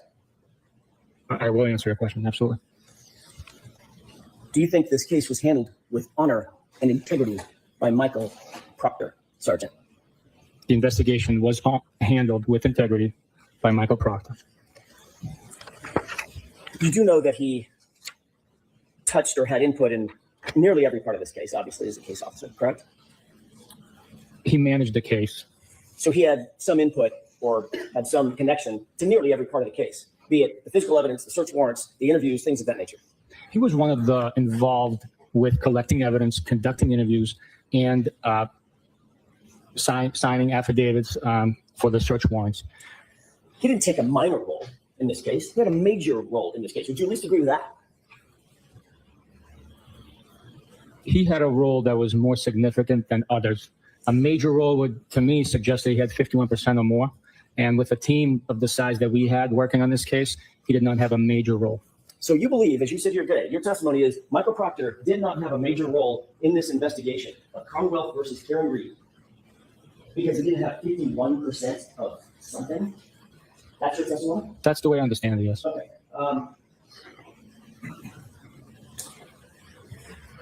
You're aware of the search warrants that were How does he still have a drafted, job? affidavits that were attendant to those search warrants in this case, correct? Am I aware of affidavits drafted Search warrants and affidavits, in support of the search warrants? correct? Yes, I am.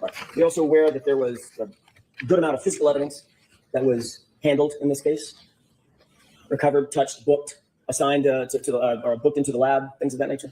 I am aware of the evidence involved in this case, yes. May I approach the witness? Yes.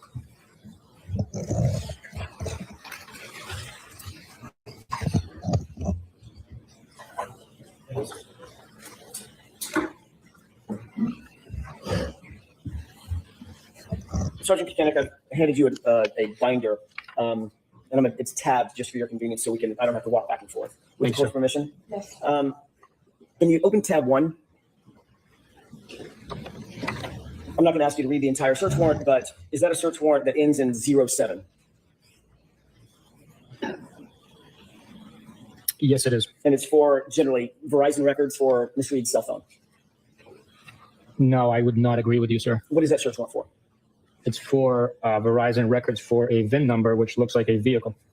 Is that the vehicle, the SUV, the Lexus SUV in this case?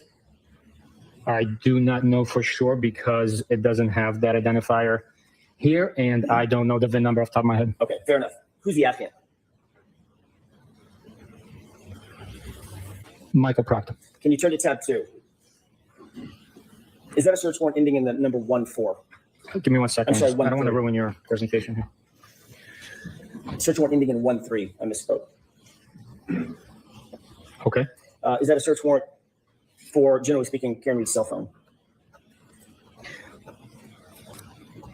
The quality of this photocopy is so poor, I cannot make out exactly what it's for, but there is an overlay of print. I can read what is presented to me, if that's what you want me to do. I do not know if this is an authentic copy of a search warrant. Let's just look at the affidavit. Can you tell me who the affiant is?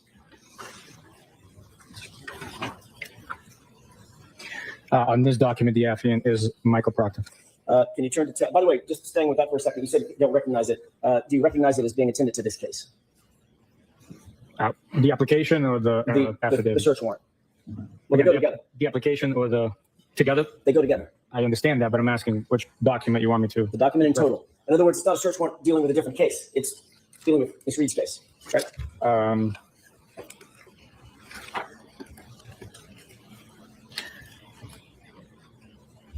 Again, I cannot say from the search warrant because of the quality of it. The addendum A appears to be with this case. Okay. Have you ever seen it before? I'm sorry? Have you ever seen it before, this search warrant? I haven't read the whole thing, so I can't testify to that. So this could be a search warrant that you never even saw? Based on what you're presenting to me, never having seen or not having read all the details of it, I cannot say whether I've seen it before or not. So you're not sure that Michael Proctor didn't just do the search warrant without your knowledge? As you sit here.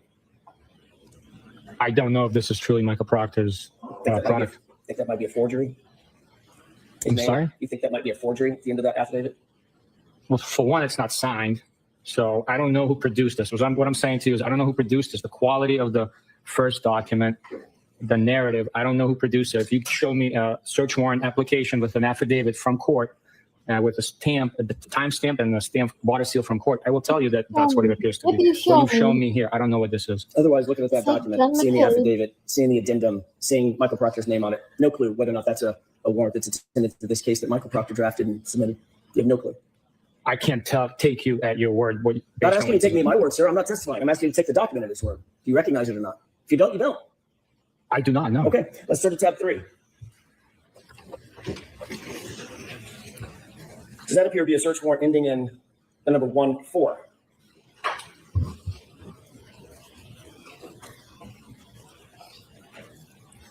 Yes, it is. And does that appear to generally be associated with Ring camera footage at One Meadows? Or can you not tell that? It has an email address, an associated MAC address. So yes, that's what it appears to be. Okay, can you tell me who the affiant is?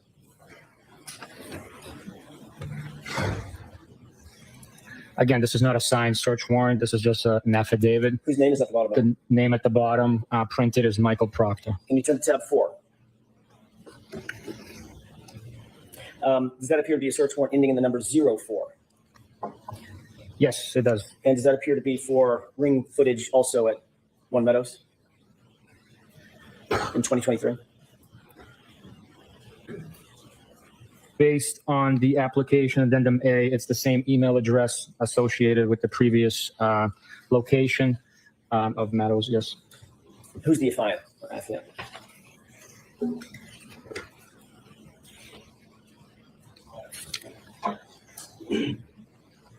Michael Proctor. Can you turn to tab 5? Does that appear to be a police report?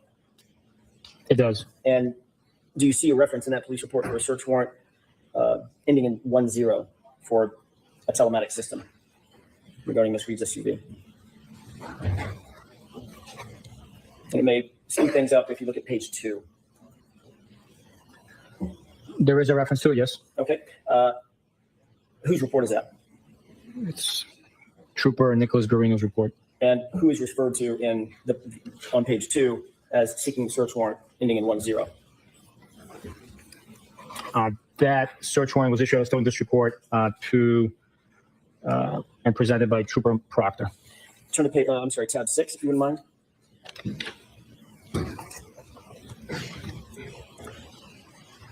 Do you see a search warrant ending in the number 77? I see the application, yes. And this deals with Google, some geofence data, correct?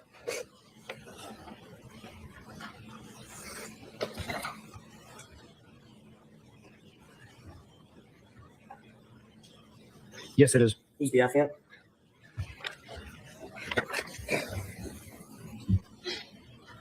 Again, this search warrant is not signed, but I would say this isn't an actual search warrant, but it seems like at the bottom it says Trooper Michael Proctor.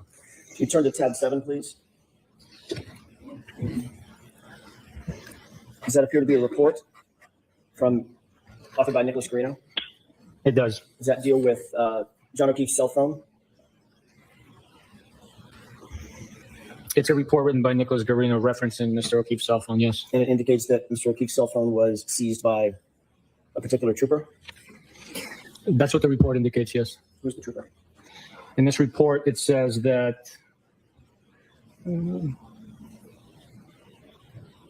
Trooper Proctor secured the cell phone. Turn to tab 8, if you don't mind. Do you see a similar report by Trooper Garino? Yes. And do you see reference to Karen Reed's cell phone having been seized?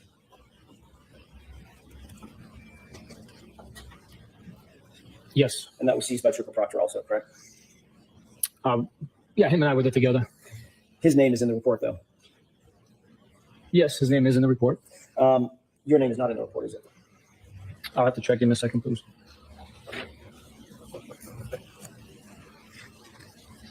My initials are in the report. Turn to tab 9. Do you see a report by you I do. indicating early spring 2022? There was a CPD video requested by somebody, correct? Yes. Who did you indicate requested that CPD video? The case officer, Trooper Proctor. And you went and actually, in this instance, you actually went and got the video and delivered it to him, correct? At his request. Yes, as the case officer, I would, yeah. Because as the case officer, he's entitled to ask for things, have them delivered, correct? Anybody's entitled to ask for things, absolutely. We are pursuing justice. We're looking for any and all possible evidence. I'm sure you are. As the case officer, he's entitled to ask for things to be delivered to him, Yes, even yes. by his supervisor. Yes, absolutely. If you wouldn't mind turning to tab 10, please. Do you recognize that report? I'm sorry, I was still turning. It's the same report. Same report, different paragraph, also talking about, or the different sentence, talking about a July 2023 CPD or Canton Police Department video that was also requested, correct? I'm sorry, can you repeat that question? Sure. That particular part of the report, where I'm directing your attention to July of 2023, there was a Canton Police Department video requested by someone, correct? Yes, Who was that requested by? Trooper Proctor. And who delivered it to Trooper Proctor? I do. Turn to tab 11, please.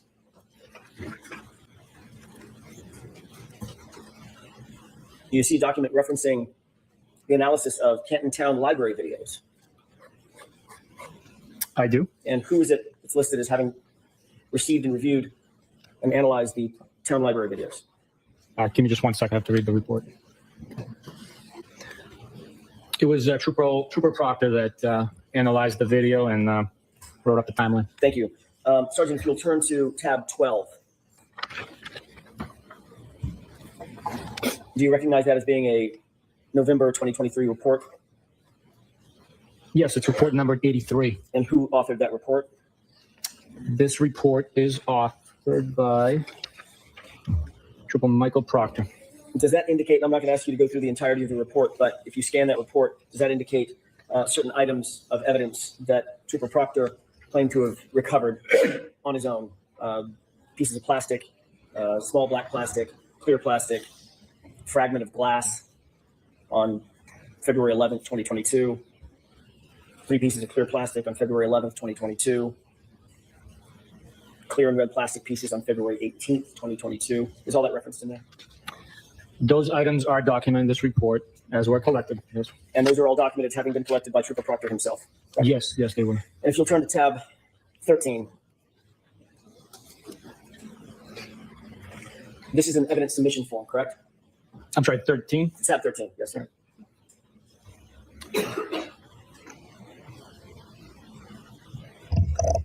Yes, it's a copy of an evidence submission form from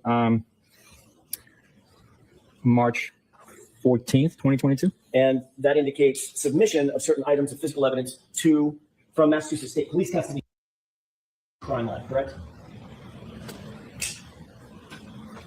I would say so, based on this copy's information on there. Yes, I would say so. And who's the person who submitted the items that I'll ask you about?